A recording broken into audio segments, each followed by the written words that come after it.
క్యాథలిక్ల అత్యున్నత గురువు Pope Francis కన్నుమూశారు సార్. ప్రపంచ దేశాధినేతలందరూ కూడా సంతాపం వ్యక్తం చేసిన పరిస్థితి.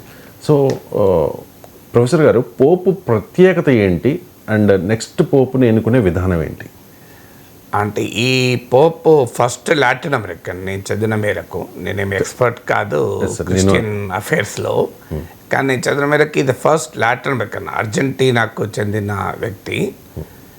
చాలా సామాన్య జీవితం నుంచి వచ్చాడు. నేపథ్యం కూడా అంటే స్వీప్ చేశాడు, అంటే స్వీపర్గా కూడా పనిచేశాడు. తర్వాత ఒక నైట్ క్లబ్లో బౌన్సర్గా పనిచేశాడు. కెమిస్ట్రీ చదివాడు. తర్వాత ప్రీస్ట్గా మారి 2005లోనే పోప్ కావాలి, కానీ 2013లో పోప్ అయ్యారు. సో ఆయన నేపథ్యానికి తగినట్టుగానే జీవించాడు. సో ఆయన ప్రత్యేకత ఏంటంటే, పోపు ఉపన్యాసాల్లో కూడా మనం విన్నాం కూడా, అంటే strip away the pomp, return to the gospel. అంటే ఈ అంగులు ఆర్భాటాలు వదిలేయండి, దేవుడు చెప్పిన మాటలకు అంకితం కండి. The strip away the pomp, return to the gospel, అంటే రూట్స్ ఆఫ్ ద రిలీజన్లోకి వెళ్ళండి. ఈ ఆర్భాటాలు హంగులు ఇవి వద్దు అని రోమన్ క్యాథలిక్స్ ప్రపంచవ్యాప్తంగా ఉన్న తన ఫాలోవర్స్కు చెప్పేవారు. సో అందువల్ల తాను పోప్గా ఉన్న కోట్లాది మంది ప్రపంచవ్యాపిత రోమన్ క్యాథలిక్లకు ఆరాధ్య దైవంగా ఉన్నా కూడా అతి సాధారణమైన జీవితం గడిపాడు. గెస్ట్ హౌస్లో ఉండేవాడు. పెద్ద పెద్ద ప్యాలెసెస్ రిజెక్ట్ చేసేవారు. ఎకానమీ క్లాస్లో, ప్రత్యేక చార్టర్లో మన రాజకీయ నాయకులు వెళ్తూ ఉంటారు ప్రజల డబ్బుతో, కానీ ఆయన ఎకానమీ క్లాస్లో ప్రయాణం చేసేవారు. ఎకానమీ క్లాస్లో ప్రయాణం చేయడమే కాకుండా తన ఫుడ్ తాను కుక్ చేసుకునేవారు. సో ఆ రకమైన నిరాడంబరమైన జీవితాన్ని గడపడం ఆయన మొదటి ప్రత్యేకత. రెండో ప్రత్యేకత ఏంటంటే చర్చ్లో రిఫార్మ్స్. సో ఈ పోప్ అన్న మాటలు ఏంటంటే, church is not a museum, it is a living thing. అంటే చర్చ్ అనేది ఒక మ్యూజియం కాదు, ఒక సజీవమైనటువంటిది. సజీవమైనది ఏదైనా మార్పు చెందుతూ ఉండాలి. సో చర్చ్ కూడా మారుతున్న ప్రపంచానికి తగినట్టుగా మారాలి అని చెప్పేవారు. చెప్పి తనకు అవకాశం ఉన్న మేరకు తన పరిధిలో మార్పులు కూడా చేశాడు. సో వాస్తవంగా చర్చ్లో రోమన్ క్యాథలిక్ ట్రెడిషన్ ప్రకారం పోప్ కావాలంటే any Roman Catholic male can be the pope. So కానీ ఉమెన్ను లీడర్షిప్ పొజిషన్లోకి ఎంకరేజ్ చేశాడు. అంటే సహజంగా మతపరమైన అంశాలలో మహిళలకు నాయకత్వంలో ఉండడం అనేది తక్కువగా ఉంటుంది. అందువల్ల ఈ ఎంకరేజ్ వాటికన్లో కూడా ఉమెన్ను లీడర్షిప్ రోల్స్లోకి ఎంకరేజ్ చేశాడు. నా హైడ్రేషన్ కోసం I just trust one thing, ఫుల్గా వాటర్ ఉండే కంట్రీ డిలైట్ వల్ల పొలాచి కోకోనట్స్. సో ఇప్పుడే కంట్రీ డిలైట్ యాప్ డౌన్లోడ్ చేసుకొని ఆర్డర్ చేయండి.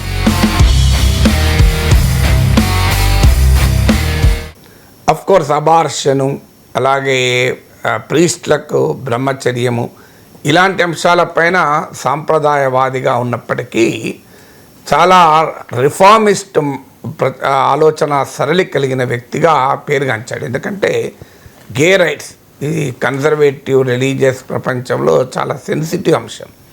అబార్షన్ ఎలాగైతే కన్జర్వేటివ్ చర్చ్ వ్యతిరేకిస్తుందో, సహజంగా గే వీటిని కూడా వ్యతిరేకిస్తారు. ఈవెన్ ట్రంప్ వచ్చాక కూడా మీరు గమనించండి, ట్రాన్స్జెండర్స్ పైన జరిగే పరిశోధన ప్రోగ్రామ్స్ను కూడా ఆపేశాడు. అసలు ఆర్మీలో మేల్ ఫిమేల్ ఉంటుంది తప్ప దెర్ నో అదర్ వే అని అన్నాడు. కానీ గే రైట్స్ విషయంలో కూడా చాలా రాడికల్గా మాట్లాడాడు. If somebody wants to leave like that Uma my to judge అన్నాడు. సో వాళ్ళు అలా జీవించాలనుకుంటే నేనెవరిని వాళ్ళని జడ్జ్ చేయడానికి అని పోప్ వ్యాఖ్యానించి చాలామందిని ఆశ్చర్యపరిచాడు. సో అలా రిఫార్మ్స్, ముఖ్యంగా ఈ న్యాయంలో 3 రకాల ఛాలెంజెస్ను రోమన్ క్యాథలిక్ చర్చ్ ఎదుర్కొంది. ఒకటి, వరల్డ్ వైడ్గా ఏమవుతుంది అంటే కథోలిసిజం అంటారు, అంటే క్యాథలిక్ ట్రెడిషన్ను నమ్మడం. Catholicism as a culture, Catholicism as a religious practice. ఇప్పుడు మతంలో చాలా సందర్భాల్లో ఉంటుంది, ఇతర మతాల్లో కూడా. ఇప్పుడు హిందూ మతంలో కూడా మీరు గమనించండి, గుడికి ఏడాదిలో ఒక్కసారి కూడా పోడు, పూజలేం చేయడు మీకు, కానీ తాను హిందూగానే జీవిస్తాడు. అందుకే supreme court Hinduism is a way of life అని తీర్చే జీవన విధానం అని. సో అలాగే క్యాథలిక్ ప్రపంచంలో కూడా వరల్డ్ వైడ్గా వస్తున్న ట్రెండ్, ముఖ్యంగా ఏషియా అండ్ ఆఫ్రికా కానీ యూరోప్లో, నార్త్ అమెరికాలో వస్తున్న ట్రెండ్ ఏంటంటే చర్చికి వెళ్ళే వారి సంఖ్య తగ్గిపోతుంది. అలాగే బ్యాప్టిజం తీసుకునే వారి సంఖ్య తగ్గిపోతుంది.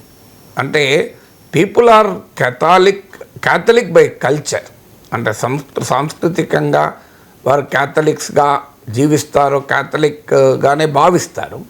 కానీ మతపరమైనటువంటి ఆ రెజిడిటీ, అంటే సహజంగా ఉండేటువంటి ఆ మారల్ రెజిడిటీ కావచ్చు, లేదా చర్చ్కి వెళ్ళడము, బ్యాప్టిజాన్ని స్వీకరించడము, ఇలాంటి అంశాలు తగ్గుతున్నాయి.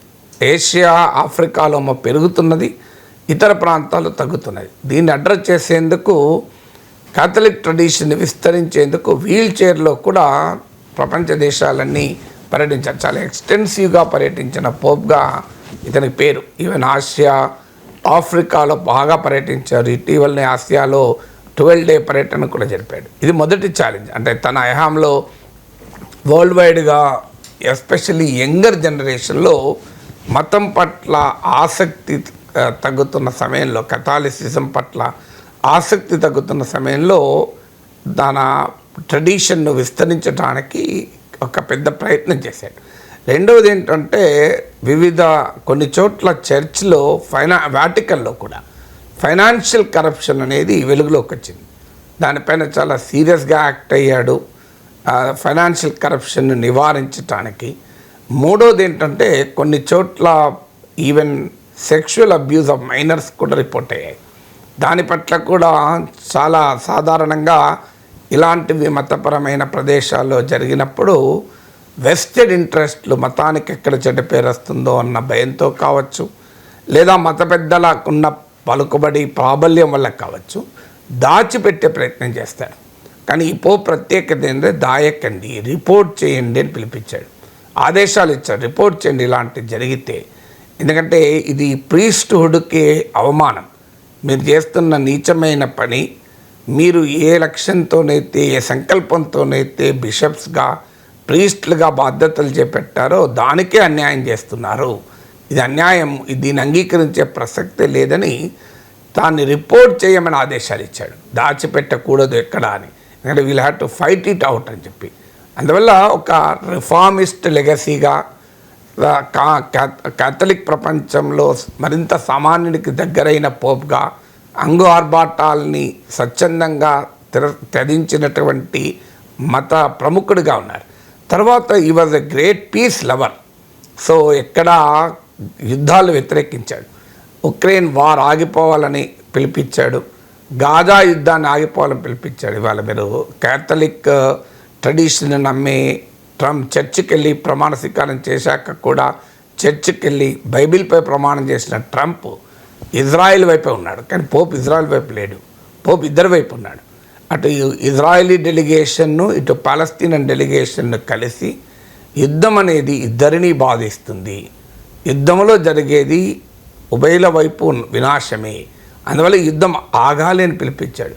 చూడండి, ఒక కేథలిక్ పెద్ద చెప్తున్నది ఏంటి, బైబిల్ పైన ప్రమాణం చేసిన ట్రంప్ చేస్తున్నది ఏంటి అన్నదానికి ఇది ఒక తేడా. అలాగే ఉక్రెయిన్ వార్ కూడా ఆగాలి అన్నాడు.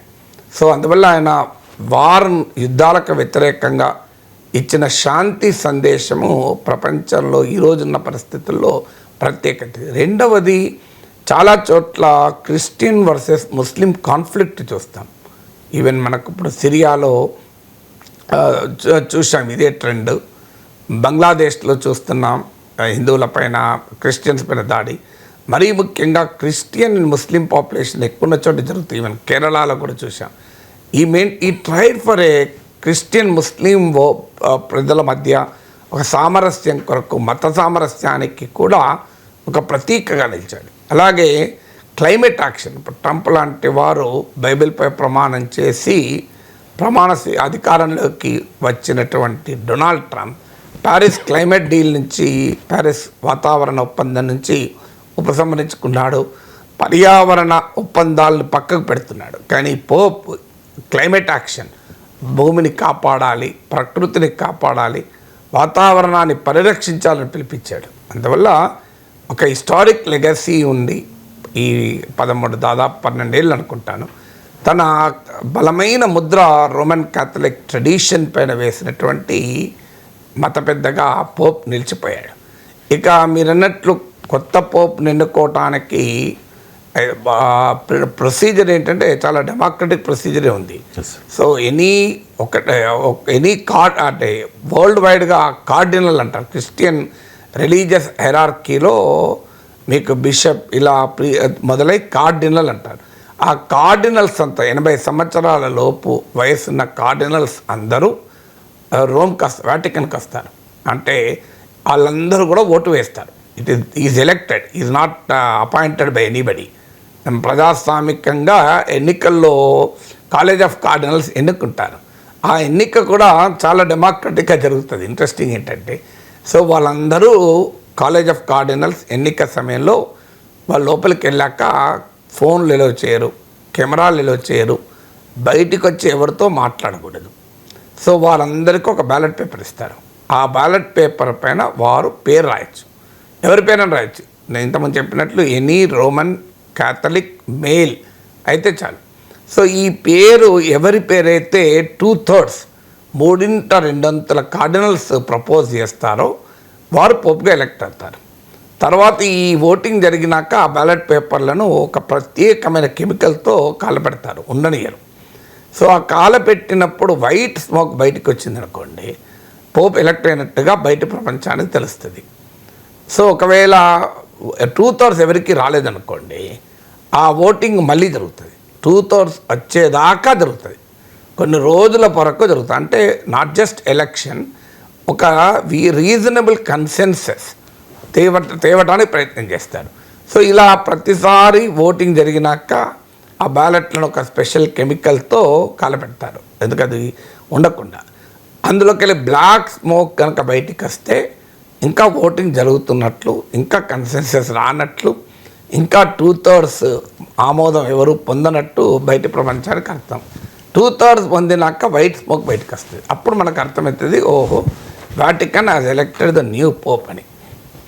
ఇప్పుడు ఎవరు పోప్ అవుతారని చర్చ నడుస్తోంది. నేను చదివిన మేరకైతే 3 పేర్లు వినబడుతున్నాయి. ఒకటి ఎవరు గానాకు చెందిన పీటర్ టర్క్సన్, రెండో వ్యక్తి ఫిలిప్పీన్స్కి చెందిన లూయి తాగ్లే, థర్డ్ అతను హంగేరీకి చెందిన పీటర్ ఎర్డో. ఈ పేర్లు కూడా ఎందుకు ముఖ్యమంటే, పీటర్ టర్క్సన్ కానీ లూయి తాగ్లే అంటే గానాకు చెందిన కానీ ఫిలిప్పీన్స్కి చెందిన వాళ్ళకి ఎలక్ట్ అయితే I think he will be the first Asian or African. గానాకు చెందిన వ్యక్తి అయితే first African to be the pope. Second అతను ఎన్నికైతే first Asian to be the Pope.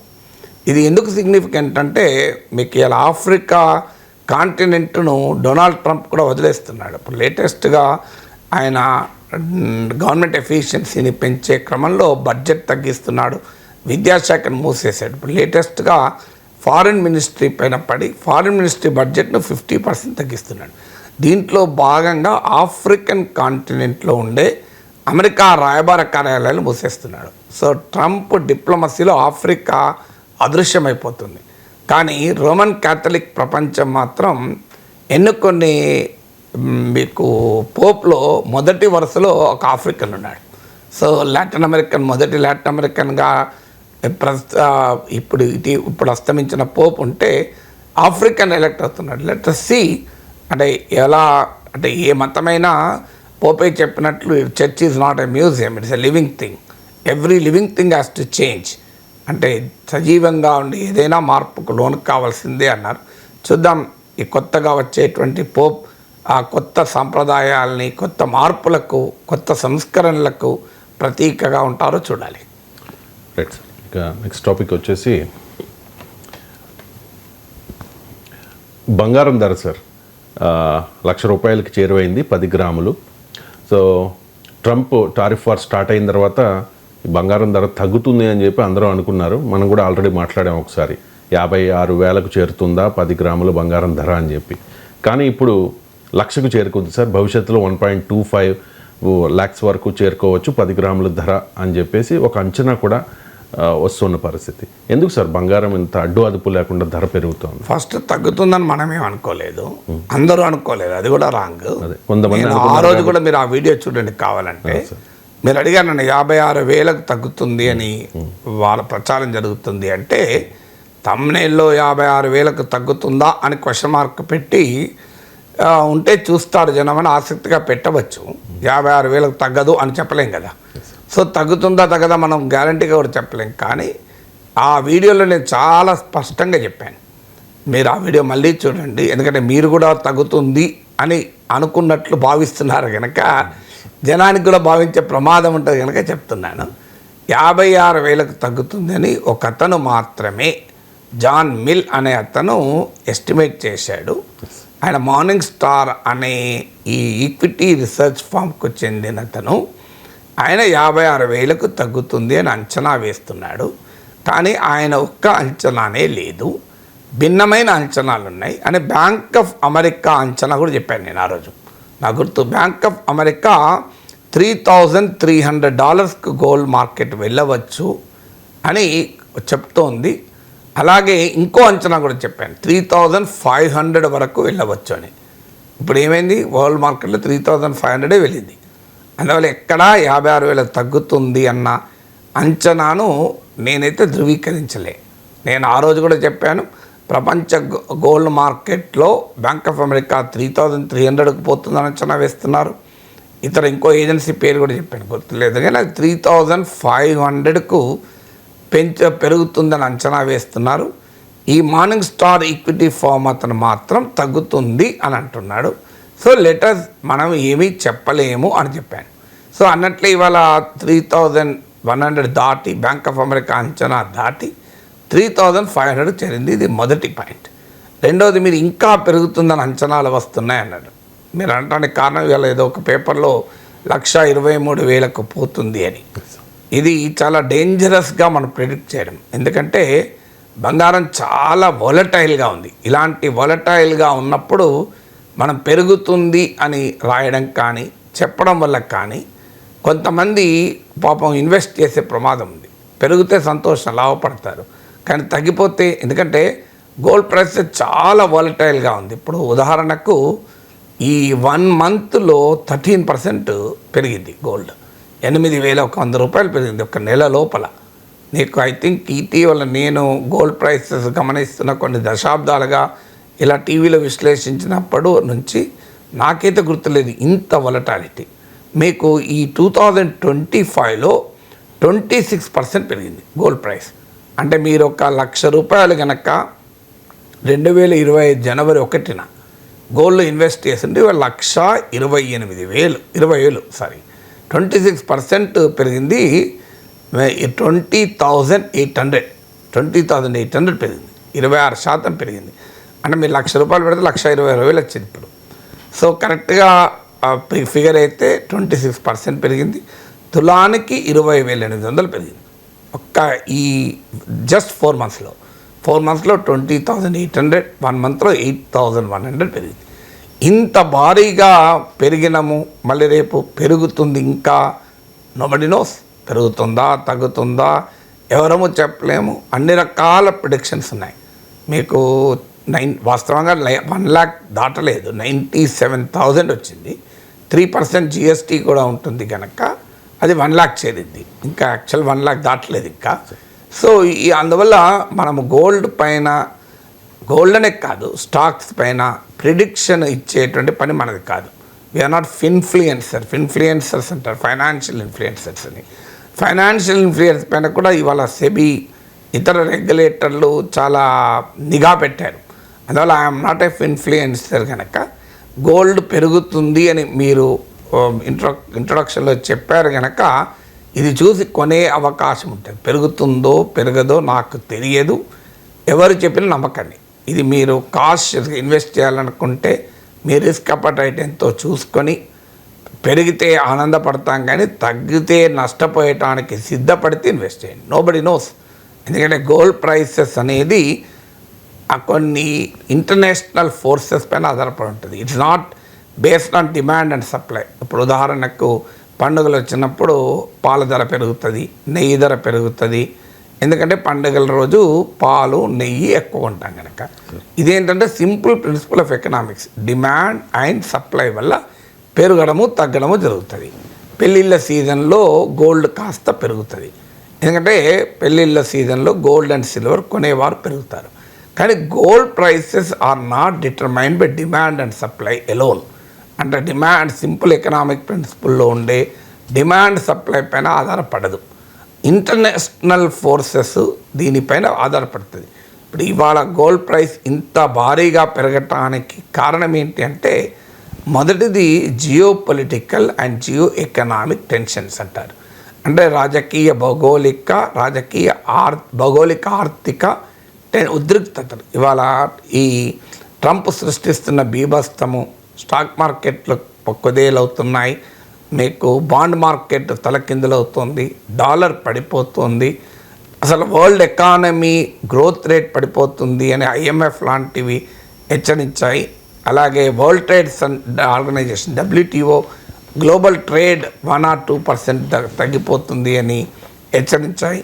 అందువల్ల ఈ ప్రపంచవ్యాప్తంగా ఎకానమీ చాలా తలకిందులవుతున్న సమయంలో మనం ఉన్నాం. సో అందువల్ల ఈ geopolitical geoeconomic pressures వల్ల గోల్డ్ ఎప్పుడు కూడా పెరుగుతుంది. కారణం ఏంటంటే gold is considered as safe haven. ఎందుకు సేఫ్ హ్యావెన్ అంటే, మీరు హిస్టరీ ఆఫ్ గోల్డ్ తీయండి. గోల్డ్ ఒక లాంగ్ టర్మ్లో, షార్ట్ టర్మ్లో కొద్దిగా అటు ఇటు అయినా లాంగ్ టర్మ్లో గోల్డ్ ప్రైస్ పెరుగుతూనే ఉంటుంది తప్ప 10 ఏళ్ళ లాంగ్ టర్మ్ పీరియడ్లో మీకు తగ్గడం అంటూ ఉండదు. సో ఇంతవరకు ఏ మెటల్ కూడా ఈ రకమైన పర్ఫార్మెన్స్ హిస్టరీలో చూపెట్టలే. దీనికి ఉన్న ఇంకో క్యారెక్టర్ ఏంటంటే, ఇది లిక్విడ్. అంటే నీకు ఎప్పుడంటే అప్పుడు దీన్ని డబ్బుగా మార్చుకోవచ్చు. నీ చేతిలో బంగారం ఉంది అంటే అర్జెంటుగా డబ్బు కావాలంటే మారిపోతుంది. తర్వాత చైనా లాంటి, ఇండియా లాంటి దేశాల్లో గోల్డ్కున్న రిలీజియస్ కల్చరల్ డిమాండ్ మన లాంటి దేశాల్లో ఇన్వెస్ట్మెంట్గా కూడా సెంట్రల్ బ్యాంకులు, అంటే ప్రపంచవ్యాప్తంగా ఉన్న ప్రభుత్వాలు, ప్రపంచవ్యాప్తంగా ఉన్న బడా కార్పొరేట్లు వాళ్ళకున్న మిగులును గోల్డ్ రూపంలో దాచుకుంటారు. One of the source of foreign exchange రిజర్వ్స్లో గోల్డ్ ఒక ముఖ్యమైనది. కారణం ఏంటంటే gold is considered as safe haven. అంటే సంక్షోభం ఉన్న సమయంలో సురక్షితమైన పెట్టుబడిగా దీన్ని భావిస్తారు. అందువల్ల ప్రపంచంలో Trump induced geo political geoeconomic tensions పెరిగాయి కనుక గోల్డ్ పట్ల భారీగా ఆసక్తి పెరిగింది. ఇది మొదటి కారణం. రెండో కారణం ఏంటంటే డాలర్. సాధారణంగా మీరు కనుక gold movement, price movement, dollar price మూమెంట్ను కనుక మీరు స్టడీ చేస్తే, కంపేర్ చేస్తే జనరల్గా ఇన్వర్స్ రిలేషన్షిప్ అంటారు. అంటే గోల్డ్ పెరిగితే డాలర్ తగ్గుతుంది, డాలర్ పెరిగితే గోల్డ్ తగ్గుతుంది. సో డాలర్ ధర మూమెంట్ను బట్టి గోల్డ్ మూమెంట్ ఉంటుంది. చాలా కొన్ని ప్రత్యేక కారణాలు ఉన్నప్పుడు మాత్రమే బోత్ డాలర్ అండ్ గోల్డ్ పెరుగుతుంది, లేదా బోత్ డాలర్ అండ్ గోల్డ్ తగ్గుతుంది. ఎక్కువ సందర్భాల్లో, అన్ని సందర్భాల్లో నేను చెప్పను, కానీ ఎక్కువ సందర్భాల్లో డాలర్ ప్రైస్ పెరిగితే గోల్డ్ ప్రైస్ స్థిరంగానైనా ఉంటుంది, తగ్గనైనా తగ్గుతుంది. డాలర్ పడిపోతే గోల్డ్ ప్రైస్ పెరుగుతుంది. ఇప్పుడు ఏంటంటే ట్రంప్ ఈ సృష్టిస్తున్న టారిఫ్ బీభత్సం వల్ల డాలర్ ప్రైస్ పడిపోతుంది, బాగా పడిపోతుంది, మామూలుగా పడిపోవడం లేదు. ఇప్పుడు మీకు ఉదాహరణకు లాస్ట్ 1 monthలో డాలర్ ఇండెక్స్ అంటారు. అంటే డాలర్ను 6 దేశాల కరెన్సీలతో కంపేర్ చేస్తారు. బాస్కెట్ ఆఫ్ కరెన్సీస్ అంటారు. ఒకటి యూరో, 2 మీకు చైనీస్ యువాన్, ఇలా స్విస్ ఫ్రాంక్, ఇలా 6 కరెన్సీస్. మీరు డాలర్ ఇండెక్స్ అంటారు దీన్ని. 6 కరెన్సీలతో కంపేర్ చేస్తారు. సో ఈ కంపారిజను 98కి పడిపోయింది ఫస్ట్ టైం. కొన్ని గత కపుల్ ఆఫ్ ఇయర్స్లో ఇదే ఫస్ట్ టైం ఇంత తక్కువ పడిపోవడం. నిన్న కూడా మండే రోజు కూడా 1.13% పడిపోయింది డాలర్ ఇండెక్స్. గోల్డ్ ప్రైస్ ఏమో ఒక 2% పెరిగింది. సో 1700 పెరిగింది తులానికి మండే ఒక్కరోజే. సో కారణం ఏంటంటే డాలర్ ఇండెక్స్ 98కి పడిపోయింది. నేను డాలర్ 109 నుంచి చూస్తుంది ఈ మధ్యకాలంలో. 109 నుంచి మొదలుకొని ఇప్పుడు 98 పడిపోయింది. సో డాలర్ ప్రైస్ ఇప్పుడు లాస్ట్ 3 monthsలో 10% పడిపోయింది డాలర్ ప్రైస్. సో అందుకే మీరు గమనించండి, ఒకప్పుడు రూపాయి విలువ 88కి పోయి ఇప్పుడు 85కి వచ్చేసి 85కి వచ్చి 85. సో అందువల్ల డాలర్ ప్రైస్ పడిపోవడానికి అనేక కారణాలు ఉన్నాయి. దీనికి ముఖ్యమైన కారణం ఏంటంటే investor confidence in American economy, American assets అంటారు, ఎకానమీ కూడా కాదు, అమెరికన్ అసెట్స్ లేదా డాలర్ డినామినేటెడ్ అసెట్స్లో పెట్టుకోవడానికి ఇన్వెస్టర్ కాన్ఫిడెన్స్ అనేది సడలిపోయింది. ట్రంప్ అనుసరిస్తున్న ఈ అన్ప్రిడిక్టబుల్, ఎందుకంటే మరీ ముఖ్యంగా టారిఫ్లకే కాదు, అన్ప్రిడిక్టబుల్, ఒకసారి టారిఫ్లు పెడతాడు, ఒకసారి ఆపుతాడు, మళ్ళీ విధిస్తాడు, విధించిన గంటల్లోనే 90 రోజుల విరామం అంటాడు, ఒకసారి చైనా పైన 245% అంటాడు, మళ్ళీ వెంటనే చైనాతో ఒప్పందం కుదరబోతోంది అంటాడు. ఇలా క్షణానికి మారేటువంటి విధానము ఇన్వెస్టర్లకు నచ్చదు. Investors need stability, good or bad, they want stability. So Trump is highly unpredictable, highly uncertain. So దానివల్ల ఏమవుతుందంటే డాలర్ పైన విశ్వాసం పోతుంది. సో దీనికి కారణం ఏంటంటే మీకు ఇప్పుడు ఇటీవల బ్యాంక్ ఆఫ్ అమెరికా ప్రపంచంలో ఉన్న 164 ఫండ్ మేనేజర్ని ఇంటర్వ్యూ చేసింది. టాప్ ఫండ్ మేనేజర్స్ అంటే ఇలా ఈక్విటీ ఫండ్స్ను, పెన్షన్ ఫండ్స్ను, ఇన్సూరెన్స్ ఫండ్స్ను, రకరకాల ప్లేస్లో ఇన్వెస్ట్ చేసే వాళ్ళని ఫండ్ మేనేజర్స్ అంటారు. ఇప్పుడు మనం మ్యూచువల్ ఫండ్లో డబ్బులు పెడితే మన తరఫున ఆ మ్యూచువల్ ఫండ్ ద్వారా ఇతర ప్లేస్లో ఇన్వెస్ట్ చేస్తారు. ఇలా టాప్ 164 ఫండ్ మేనేజర్స్ని ఇంటర్వ్యూ చేస్తే మీరు అమెరికన్ ఈక్విటీస్లో పెడతారా, పెట్టుబడి అంటే ఫిబ్రవరిలో 6% మాత్రం అనుమానాన్ని వ్యక్తం చేశారు. మేము పెట్టాలంటే ఆలోచిస్తాం, అమెరికా స్టాక్ మార్కెట్ ఏమవుతుందో తెలియకుండా ఉంది అన్నారు. ఇది ఫిబ్రవరి. ఇప్పుడు 49% మేము పెట్టము అన్నారు. So this shows how American economy పైన, అమెరికన్ అసెట్స్ పైన గ్లోబల్ ఇన్వెస్టింగ్ కమ్యూనిటీకి ఎలా తగ్గిపోతుంది విశ్వాసనతానికి ఇందుకు ఉదాహరణ. దాంతోపాటు రిసెషన్ ఫియర్స్, మనం చాలాసార్లు చెప్పాను రిసెషన్ గురించి. ఇప్పుడు తాజాగా మీకు జేపీ మార్గాన్ 60% ప్రాబబిలిటీ అంది, గోల్డ్మ్యాన్ సాక్స్ 35% అంది, S&P గ్లోబల్ 30 to 35% ఉంది. WTO IMFలో కూడా ఎకనామిక్ గ్రోత్ దెబ్బతింటుంది, గ్లోబల్ ట్రేడ్ దెబ్బతింటుంది అంటున్నారు. సో అందువల్ల ఇవన్నీ అమెరికన్ స్టాక్ మార్కెట్ భారీగా పతనం అవుతోంది. సో దీనివల్ల ఏమవుతుంది అంటే బిజినెస్ కాన్ఫిడెన్స్, కన్జ్యూమర్ సెంటిమెంట్ పడిపోతుంది.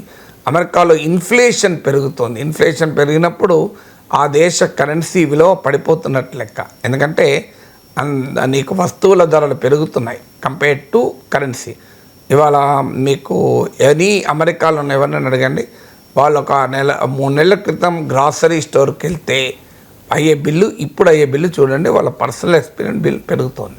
సో ఇలా ఈ పరిణామం అంటే తర్వాత ఎప్పుడో మేక్ అమెరికా గ్రేట్ అగైన్ అంటున్నాడు, కానీ ట్రంప్ కూడా అంగీకరిస్తున్న పీరియడ్ ఆఫ్ ట్రాన్సిషన్ చాలా పెయిన్ఫుల్గా ఉంది. అందువల్ల డాలర్ పైన గ్లోబల్ విశ్వాసం సన్నగిలుతోంది. దాంతోపాటు ఈ టారిఫ్లు విధించడము, డాలర్ను వెపనైజ్ చేసుకునే ట్రంప్ విధానం ఇప్పుడు రష్యా, ఇరాన్ విషయంలో చూశాం. అంటే వారిపైన శాంక్షన్స్ విధించాలనుకున్నప్పుడు అమెరికా చేస్తున్న మొదటి పని ఏంటంటే వాళ్లకు డాలర్లు అందుబాటులో లేకుండా చేస్తోంది. దాంతోపాటు వాళ్ళ దగ్గరున్న డాలర్లను వాడకుండా చేస్తుంది.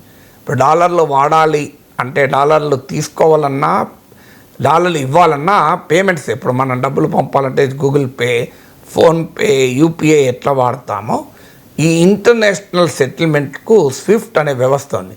Society for world wide inter bank financial telecommunications అంటారు, SWIFT, society for world wide inter bank financial telecommunication. ఈ వ్యవస్థ పైన అమెరికా ఆధిపత్యం ఉంటుంది. అందుకే మీకు రష్యా పైన శాంక్షన్స్ విధించడంతోనే రష్యాను స్విఫ్ట్ నుంచి సస్పెండ్ చేశారు. దాంతో రష్యా తన దగ్గరున్న డాలర్లను వాడుకోలేని పరిస్థితి. ఇలా ప్రపంచంలో డాలర్ను ఒక వెపన్గా, తన అమెరికన్ ఎకానమిక్ స్ట్రెంగ్త్ను ఒక వెపన్గా ట్రంప్ ఎప్పుడైతే వాడడం మొదలుపెట్టాడో ప్రపంచ దేశాలకు ఒక అనుమానం మొదలైంది. ఇవాళ ట్రంప్ గెలిచాడు, రేపు గెలవడన్న గ్యారెంటీ ఏంటి? మన డబ్బులు తీసుకెళ్ళి అమెరికన్ ఎకానమీలో పెడితే రేపు ట్రంప్ లాంటి వాడు వచ్చి అవి ఇవ్వనంటే ఎట్లా, మాకు డాలర్లే అందుబాటులో ఇవ్వనంటే ఎట్లా? ఈ భయం వల్ల ఏమవుతుందంటే గ్లోబల్ రిజర్వ్ కరెన్సీగా డాలర్కు ఉన్నటువంటి ప్రైమ్ ప్లేస్ దెబ్బతింటుంది. ఇలా ప్రపంచంలో ఎవరికి డబ్బున్నా, అది వ్యక్తులకు కాకపోయినా మళ్ళాంటి వాళ్ళకి డబ్బులు ఉంటే పెట్టలేం, కానీ గ్లోబల్ కార్పొరేట్స్ కావచ్చు లేదా ప్రభుత్వాలు కావచ్చు, తమ దగ్గర డబ్బులు ఉంటే హయ్యెస్ట్గా డాలర్లో పెట్టుకుంటారు.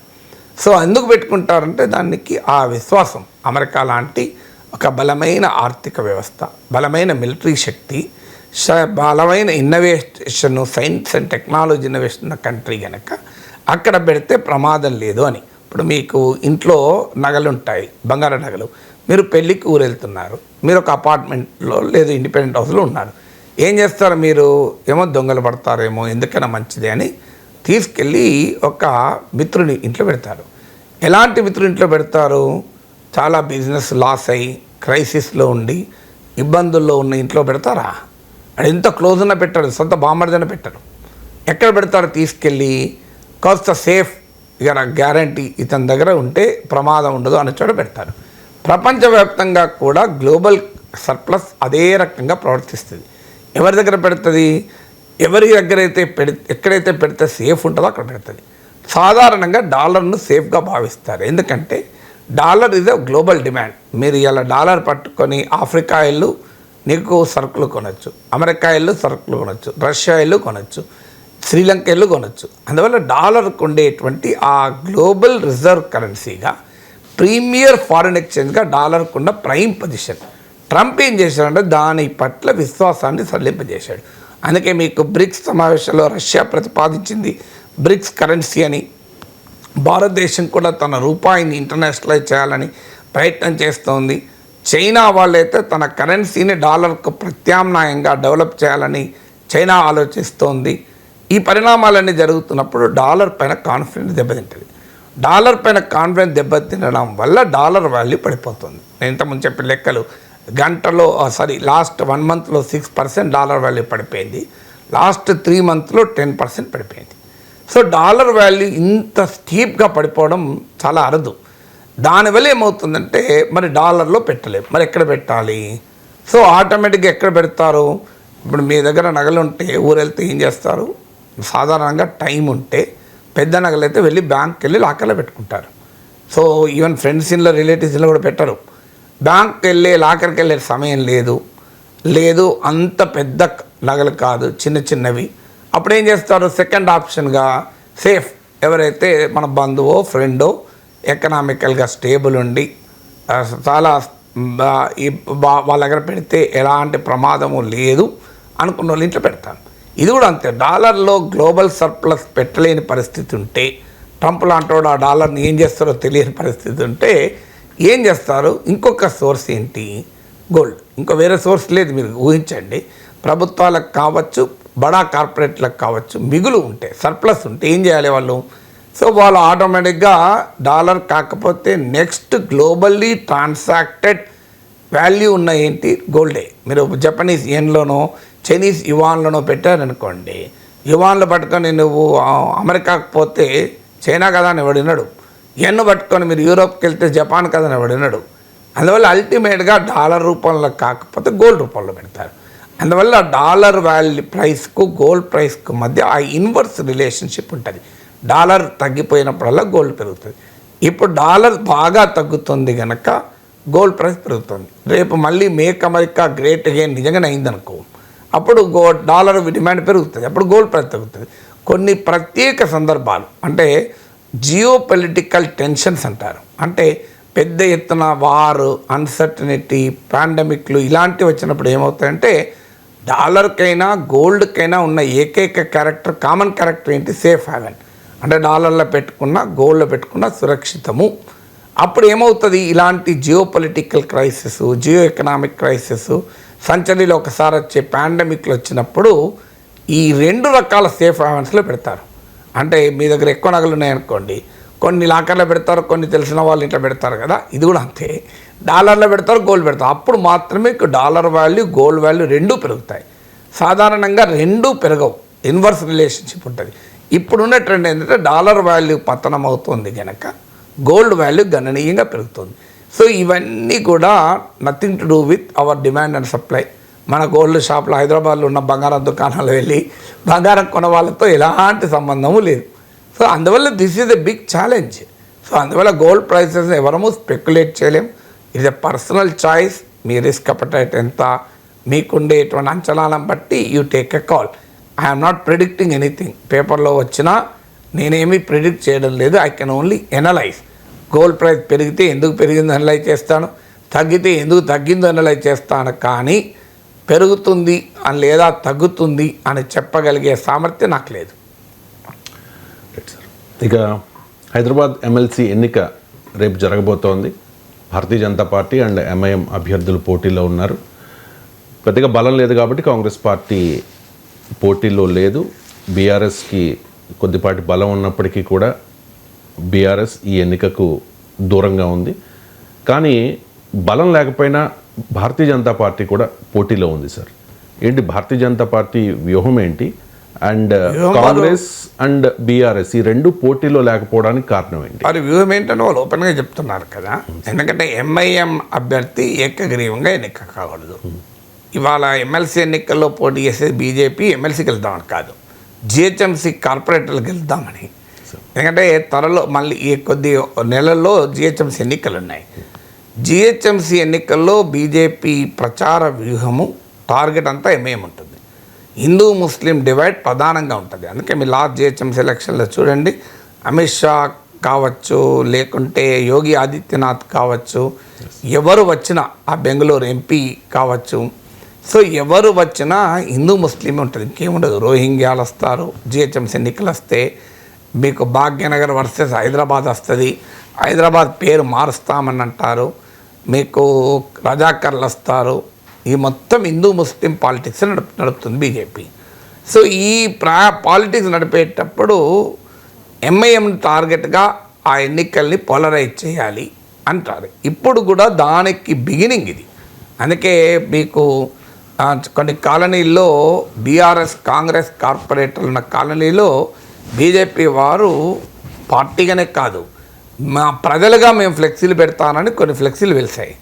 ఏమైనా ఫ్లెక్సీలు అంటే హిందువుల ఓట్లతో గెలిచిన కార్పొరేటర్లు ఎంఐఎంను గెలిపించకూడదు, మీరు మా ఓట్లతో గెలిచారు, మీరు ఎంఐఎంకి ఎందుకు సహకరిస్తున్నారు అని. ఎంఐఎంకు సహకరించడం అంటే ఎంఐఎంకు ఓటు వేయాల్సిన అవసరమే లేదు, ఓటు వేయకుండా ఉండండి. మీరు హిందూ కార్పొరేటర్లు అయితే హిందూ అభ్యర్థికి ఓటేయండి, మీరు హిందువుల ఓట్లతో గెలిస్తే హిందూ అభ్యర్థికి ఓటేయండి అని బీజేపీ పిలిపిస్తుంది. అంటే చాలా క్లియర్గా జిహెచ్ఎంసీ ఎన్నికల్లో తనకు ఉపయోగపడే హిందూ ముస్లిం పోలరైజేషన్ను ఇప్పుడు ఎమ్మెల్సీ ఎన్నికలతో బీజేపీ ప్రారంభించదలుచుకుంది. ఇది మొదటిది. అంటే తన పాలిటిక్స్ ఆఫ్ పోలరైజేషన్ రేపు భవిష్యత్తులో జిహెచ్ఎంసీ ఎన్నికల్లో అనుసరించే రాజకీయ వ్యూహానికి ప్రారంభం ఇప్పుడే మొదలుపెట్టింది బీజేపీ. రెండవది, ఎప్పుడైతే దీని ఎక్స్టెన్షన్ ఏంటి, ఎంఐఎం యాంటీ ఎంఐఎం పాలిటిక్స్ నడిపినప్పుడు ఎంఐఎంకు కాదనుకున్న వాళ్ళు ఎవరికి ఓటేయాలి? ఇప్పుడు ఎవరికి ఓటేస్తున్నారు? ఎంఐఎం వద్దనుకున్న వాళ్ళు బీజేపీకి ఓటేస్తున్నారు, బీఆర్ఎస్కి ఓటేస్తున్నారు, కాంగ్రెస్ ఓటేస్తున్నారు. బీజేపీకి మాత్రమే ఓటు వేయండి. ఎంఐఎం మీరు బీఆర్ఎస్కు ఓటు వేసి కార్పొరేటర్ గెలిపించిన, కాంగ్రెస్కు ఓటు వేసి కార్పొరేటర్ గెలిపించిన వాళ్ళు మళ్ళీ ఎంఐఎంకే సహకరిస్తారు అనే నరేటివ్ బిల్డ్ చేయదలుచుకున్నారు. ఎందువల్ల ఇప్పుడు బలము లేకపోయినా బీజేపీ పోటీ చేసేది చూడండి, కాంగ్రెస్ వాళ్ళు బీఆర్ఎస్ వాళ్ళు మాకు ఓటు వేయలేదు, పోటీ నుంచి విరమించుకున్నారు, వాళ్ళు పోటీ కూడా చేయలేదు, వాళ్ళు వెళ్ళి ఎంఐఎం విజయానికి సహకరించారు. అందువల్ల హిందూ అభ్యర్థిని మేయర్ కాకుండా ముస్లిం అభ్యర్థిని మేయర్ చేస్తానికి వారు సహకరించారు అనేది బీజేపీ చెప్పదలుచుకుంది. అందుకే బీఆర్ఎస్ కాంగ్రెస్ ఎంఐఎం మిత్రులు అని చెప్పడం వారి ఉద్దేశం. ఇక మూడవది, బీఆర్ఎస్ తెలంగాణలో ఇంట్రెస్టింగ్ ఏంటంటే 3 పార్టీలు, బీఆర్ఎస్ కాంగ్రెస్ బీజేపీ. కాంగ్రెస్ ఏం చెప్తుంది? బీఆర్ఎస్ బీజేపీ ఒక్కటే అని చెప్తుంది. బీజేపీ ఏం చెప్తుంది? బీఆర్ఎస్ కాంగ్రెస్ ఒక్కటే అంటుంది. బీఆర్ఎస్ ఏం చెప్తుంది? బీజేపీ కాంగ్రెస్ ఒక్కటే అంటే ఎవరు నమ్మరు కనుక బీజేపీ రేవంత్ రెడ్డి ఒకటే బీఆర్ఎస్ చెప్తుంది. సో ఈ నరేటివ్లో ఇప్పుడు ఎంఐఎంకు సహకరించడం ద్వారా బీఆర్ఎస్ కాంగ్రెస్ కూడా ఒక్కటే అని బీజేపీ చెప్పదలుచుకుంది. కిషన్ రెడ్డి స్టేట్మెంట్ కూడా ఉన్నది చూడండి, మీరు బీఆర్ఎస్కు కాంగ్రెస్కు బాస్ ఓవైసీ అని. సో అందువల్ల మీకు ఓవైసీ భుజాల పైన తుపాకీ పెట్టి అటు బీఆర్ఎస్ను ఇటు కాంగ్రెస్ను కాల్చాలన్నది బీజేపీ వ్యూహం. ఈ వ్యూహంలో భాగంగా వారు పోటీ పెట్టి ఒక ఛాలెంజ్ విసిరాడు, మీరు తేల్చుకోండి అని. అయితే బీఆర్ఎస్ కావచ్చు, కాంగ్రెస్ కావచ్చు, ఎంఐఎంతో స్నేహం కొత్తదేమీ కాదు కదా. మీరు 10 ఏళ్ళు కాంగ్రెస్ అధికారంలో ఉన్నప్పుడు కాంగ్రెస్ ఎంఐఎం మిత్రపక్షాలే. కేసీఆర్ అయితే అనేక సార్లు మా మిత్రపక్షం అనే చెప్పాడు. ఏమీ అందులో మొహమాటం ఏం లేదు కదా. ఈవెన్ ఎంఐఎం బీఆర్ఎస్లో హైదరాబాద్లో కలిసే ఉన్నాయి. అయినా ప్రజలు దాన్ని సీరియస్గా తీసుకొని బీజేపీకి మెజారిటీ ఇవ్వలేదు. కానీ బీజేపీ భారీగా పెరిగింది. లాస్ట్ జిహెచ్ఎంసీ ఎన్నికల్లో బీజేపీ అనూహ్యమైన విజయాన్ని సాధించడానికి ఈ హిందూ ముస్లిం డివైడ్ బాగా ఉపయోగపడింది. అందుకే మీరు రోహింగ్యాల గురించి అంత పెద్ద ఇష్యూ చేసి 5 ఏళ్ళు మళ్ళీ రోహింగ్యాల గురించి మాట్లాడలేమి. మాట్లాడకపోగా ఢిల్లీలో వాళ్ళకి ఇల్లు కట్టిస్తామని చెప్పి మోడీ ప్రభుత్వమే ప్రకటించింది. సో అందువల్ల మీరు ఇలాంటి ఇష్యూస్ను, అంటే ఒక రకమైన మతపరమైన విభజనను తీసుకొచ్చి ఎన్నికల్లో మతపరమైన పోలరైజేషన్ సాధించటానికి ఒక బిగినింగ్గా దీన్ని మనం చూడాలి. ప్రజలు ఎలా రియాక్ట్ అవుతారు అనేది క్వశ్చన్. అయితే బీజేపీ సమస్య ఎక్కడ వస్తుంది అంటే, ఏదో ఒక స్టేజ్లో ఏమవుతుంది అంటే సెక్యులర్ పార్టీలు మెజారిటీ ఫండమెంటలిజం పట్ల ఎంత కఠినంగా ఉంటారో మైనారిటీ ఫండమెంటలిజం పట్ల అంత కఠినంగా ఉండనప్పుడు ఆటోమేటిక్గా మెజారిటీ కమిటీలో కూడా మతపరమైన భావాలు పెరుగుతాయి. ఇప్పుడు ఆ ముస్లింల బలాన్ని ఉపయోగించుకొని 6 ఎమ్మెల్యేలు 7 ఎమ్మెల్యేలు, ఒక ఎమ్మెల్సీ, ఒక ఎంపీ ఓవైసీ గెలుస్తున్నప్పుడు హిందువుల ఓట్ల ఆధారంగా బీజేపీ గెలవద్దంటే ఎట్లా అవుతుంది? సో ఈ సెక్యులర్ పార్టీస్గా చెప్పబడే పార్టీస్ అనుసరించే ఈ ముస్లిం అపీజ్మెంట్ పాలిటిక్స్ హైదరాబాద్కి వచ్చే వరకు ఎంఐఎంతో ఈ మిలాఖత్ రాజకీయం వల్ల బీజేపీ పెరుగుతోంది. వీళ్ళకి అర్థం కావడం బీఆర్ఎస్ కాంగ్రెస్కు. నిజంగా లాంగ్ టర్మ్లో బీజేపీని ఓడించగలగాలి అంటే ఈ ఎంఐఎంతో ఫైట్ చేయాలి. అన్ఫార్చునేట్లీ ఎంఐఎంతో ఫైట్ చేసే పని అధికారంలో ఉన్నప్పుడైనా ప్రతిపక్షంలో ఉన్నప్పుడైనా కాంగ్రెస్ చేయడం లేదు, బీఆర్ఎస్ చేయడం లేదు. అధికారంలో ఉన్నప్పుడేమో ప్రత్యక్షంగా కలిసే ఉంటారు, ప్రతిపక్షంలో ఉన్నప్పుడు కూడా ఫైట్ చేయరు. ఎందుకంటే ఎంఐఎంతో ఫైట్ చేస్తే ముస్లిం ఓట్లు పోతాయి అనేది ఒక రాంగ్ నోషన్. దేశంలో ఎంఐఎం మాత్రమే ముస్లింలకు ప్రతినిధిగా ఉన్నట్లుగా భావిస్తారు. మీకు దీనివల్ల ఏమవుతుందంటే ఆఖరికి సెప్టెంబర్ 17 జరపడానికి బీఆర్ఎస్ ప్రభుత్వం, కేసీఆర్ ప్రభుత్వం పడ్డ టెన్షన్ మనం చూసాం. నిజాం నవాబును పొగిడే వ్యవహారం మనం చూసాం. ఇవన్నీ దేనికి సంకేతం అంటే compromise with Muslim fundamentalist parties. ఇప్పుడు మీకు ఓవైసీ ఎంఐఎంఓ సెక్యులర్ పార్టీ అవుతుంది, భారతీయ జనతా పార్టీ మతోన్మాద పార్టీ ఎట్లయితుంది? మీరు మతవాద పార్టీలుగా భావిస్తే బీజేపీని మతవాద పార్టీ అంటే ఎంఐఎం అంతకన్నా ఇంకెక్కువనే కదా. మజ్లిస్ ఇతహాదుల్ ముస్లిమీన్ కదా. కనీసం బీజేపీ పేర్లన్న భారతీయ హిందూ పార్టీ అని లేదు, భారతీయ జనతా పార్టీ అని ఉంది. మరి నీకు ఎంఐఎం పార్టీలో లేనే లేదు కదా, మజ్లిస్ ఇతహాదుల్ ముస్లిమీన్ కదా. సో ఆ పేరులోనే ఉన్నది కదా. మరి అలాంటప్పుడు నువ్వు ఎంఐఎంతో ఎట్లా కలుస్తావు? ఎంఐఎంతో ఫైట్ పోనీ ఎంఐఎం ఏమైనా దేశంలో ముస్లింలను ఉద్ధరిస్తోందా?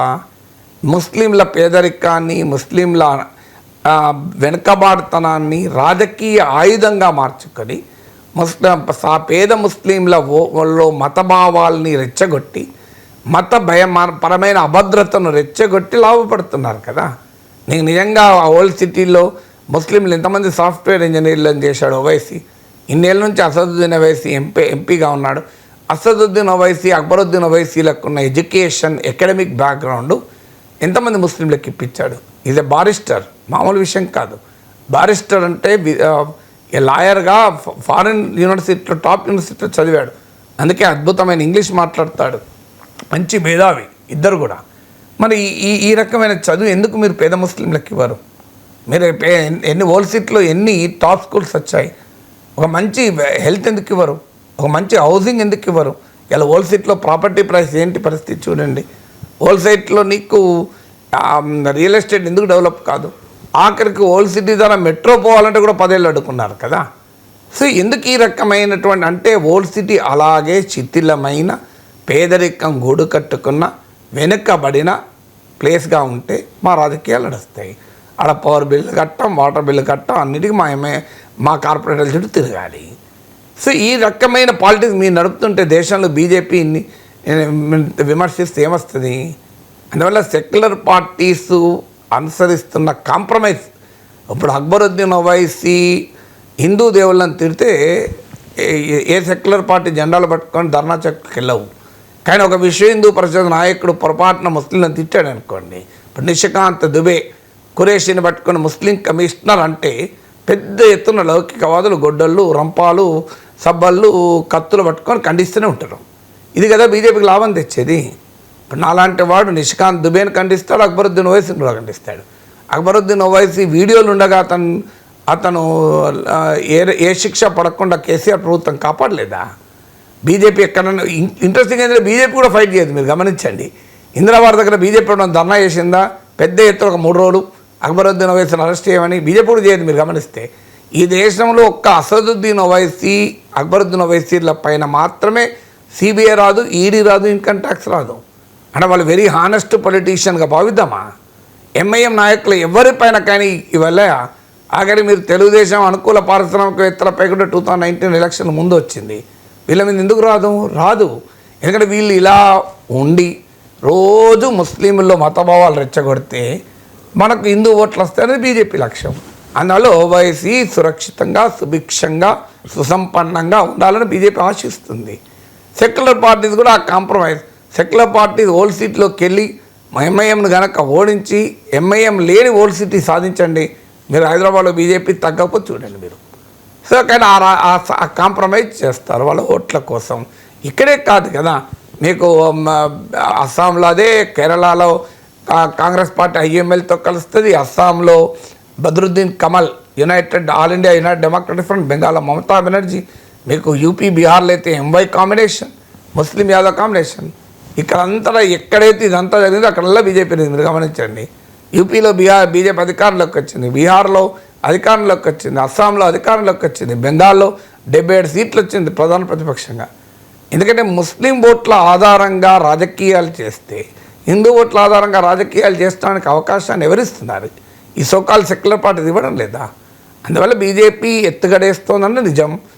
బీజేపీ ఎత్తుగడకు పరోక్షంగా సహకరిస్తున్నారు సెక్యులర్ పార్టీస్గా చెప్పబడే బీఆర్ఎస్, కాంగ్రెస్. మహారాష్ట్ర రాజకీయాల్లో చాలా కీలకమైన పరిణామం. చాలా ఏళ్లుగా విరోధులుగా, రాజకీయ ప్రత్యర్థులుగా ఉంటున్న ఉద్ధవ్ ఠాక్రే అండ్ రాజ్ ఠాక్రే వీళ్ళిద్దరూ కలవబోతూ ఉన్నారనే ప్రచారం జరుగుతోంది sir. So Shiv Sena UBT and Maharashtra Navnirman Sena, ఈ 2 పార్టీలు కలుస్తాయనే సంకేతాలు వస్తూ ఉన్నాయి. జరగబోయే పరిణామాలు ఏంటి? అంటే వార్తలే కాదు, అది ఓపెన్గానే ఒక పోడ్కాస్ట్లో రాజ్ ఠాక్రే నేను మహారాష్ట్ర ఇంట్రెస్ట్ల కొరకు నేను ఉద్ధవ్ ఠాక్రేతో కలవటానికి సిద్ధమన్నాడు. వెంటనే ఉద్ధవ్ ఠాక్రే ఒక మీటింగ్లో మాట్లాడుతూ అసలు నాకు డిఫరెన్సెసే లేవు రాజ్ ఠాక్రేతో అన్నాడు. సో 2006లో వీళ్ళు విడిపోయారు, కజిన్స్. ఎందుకు విడిపోయారంటే బాలాసాహెబ్ ఠాక్రే లెగసీ. బాలాసాహెబ్ ఠాక్రే ఉన్న రోజుల్లో రాజ్ ఠాక్రే నిజంగా చెప్పాలంటే మోర్ విరులెంట్, అంటే శివసేన రియల్ స్వభావానికి తగిన నాయకుడు. అంటే మరాఠీ అస్మిత కావచ్చు, హిందుత్వ కావచ్చు, వెరీ హార్డ్ కోర్, అంటే పెద్ద ఎత్తున రెచ్చగొట్టగలిగే సామర్థ్యం ఉన్న నాయకుడు. Uddhav Thackeray was soft spoken. దానివల్ల బాలాసాహెబ్ ఠాక్రే లెగసీ ఎవరు అని చర్చ వచ్చినప్పుడు రాజ్ ఠాక్రే ఆశించాడు. కానీ ఏ పార్టీ అయినా అల్టిమేట్గా మళ్ళీ ప్రాంతీయ పార్టీలు కావచ్చు, చిన్న పార్టీలు కావచ్చు, ఇలాంటి పార్టీలో సిద్ధాంతాలు ఏమి ఉండవు. మళ్ళీ తన కొడుకే నాయకుడు కావాలి శివసేనకని ఉద్ధవ్ ఠాక్రే ముందుకొచ్చాడు.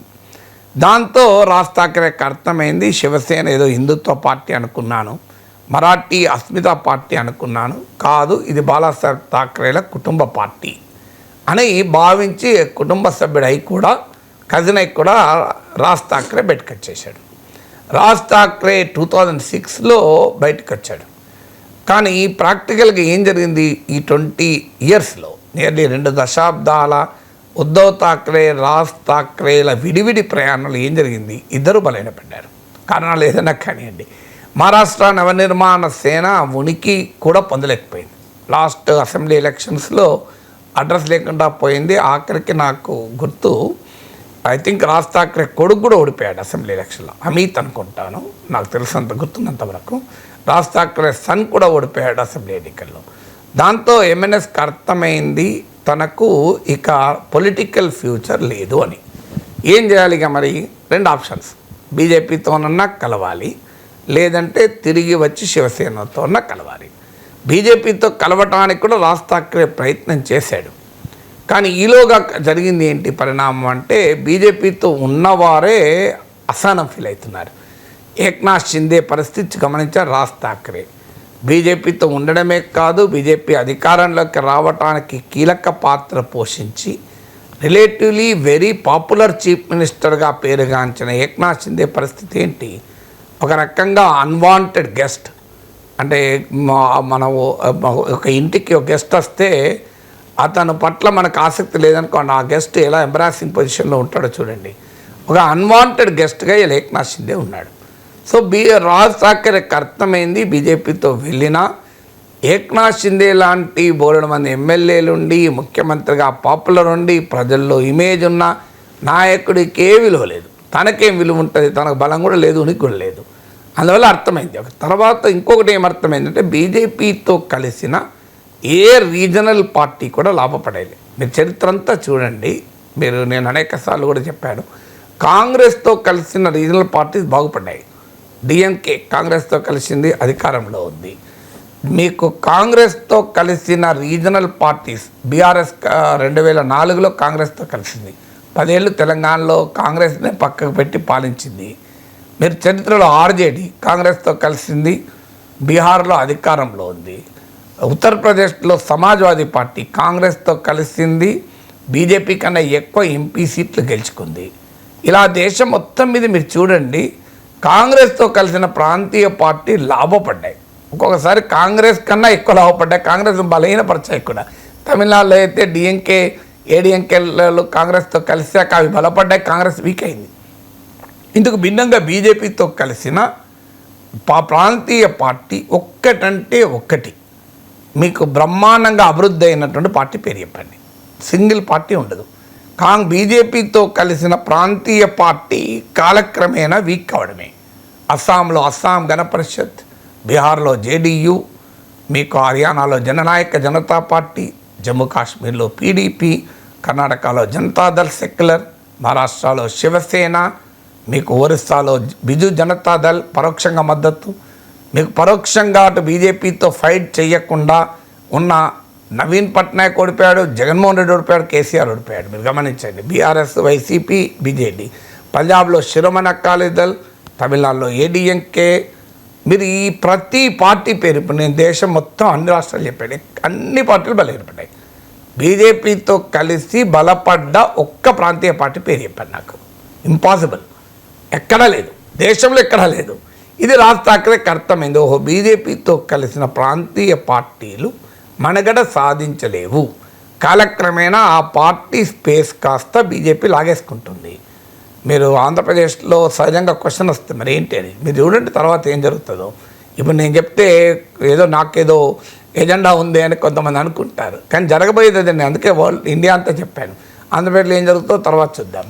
సో అందువల్ల రాజ్ ఠాక్రేకు బీజేపీ ఆప్షన్ లేదు. మరి ఏం చేయాలిగా? ఆయనకంటూ సొంత ఉనికి లేదు, బీజేపీతో కలవడం వల్ల ఉపయోగం లేదనుకున్నాడు. అందువల్ల అతను ఉద్ధవ్ ఠాక్రే వైపు చూశాడు. ఉద్ధవ్ ఠాక్రే పరిస్థితి ఏంటి?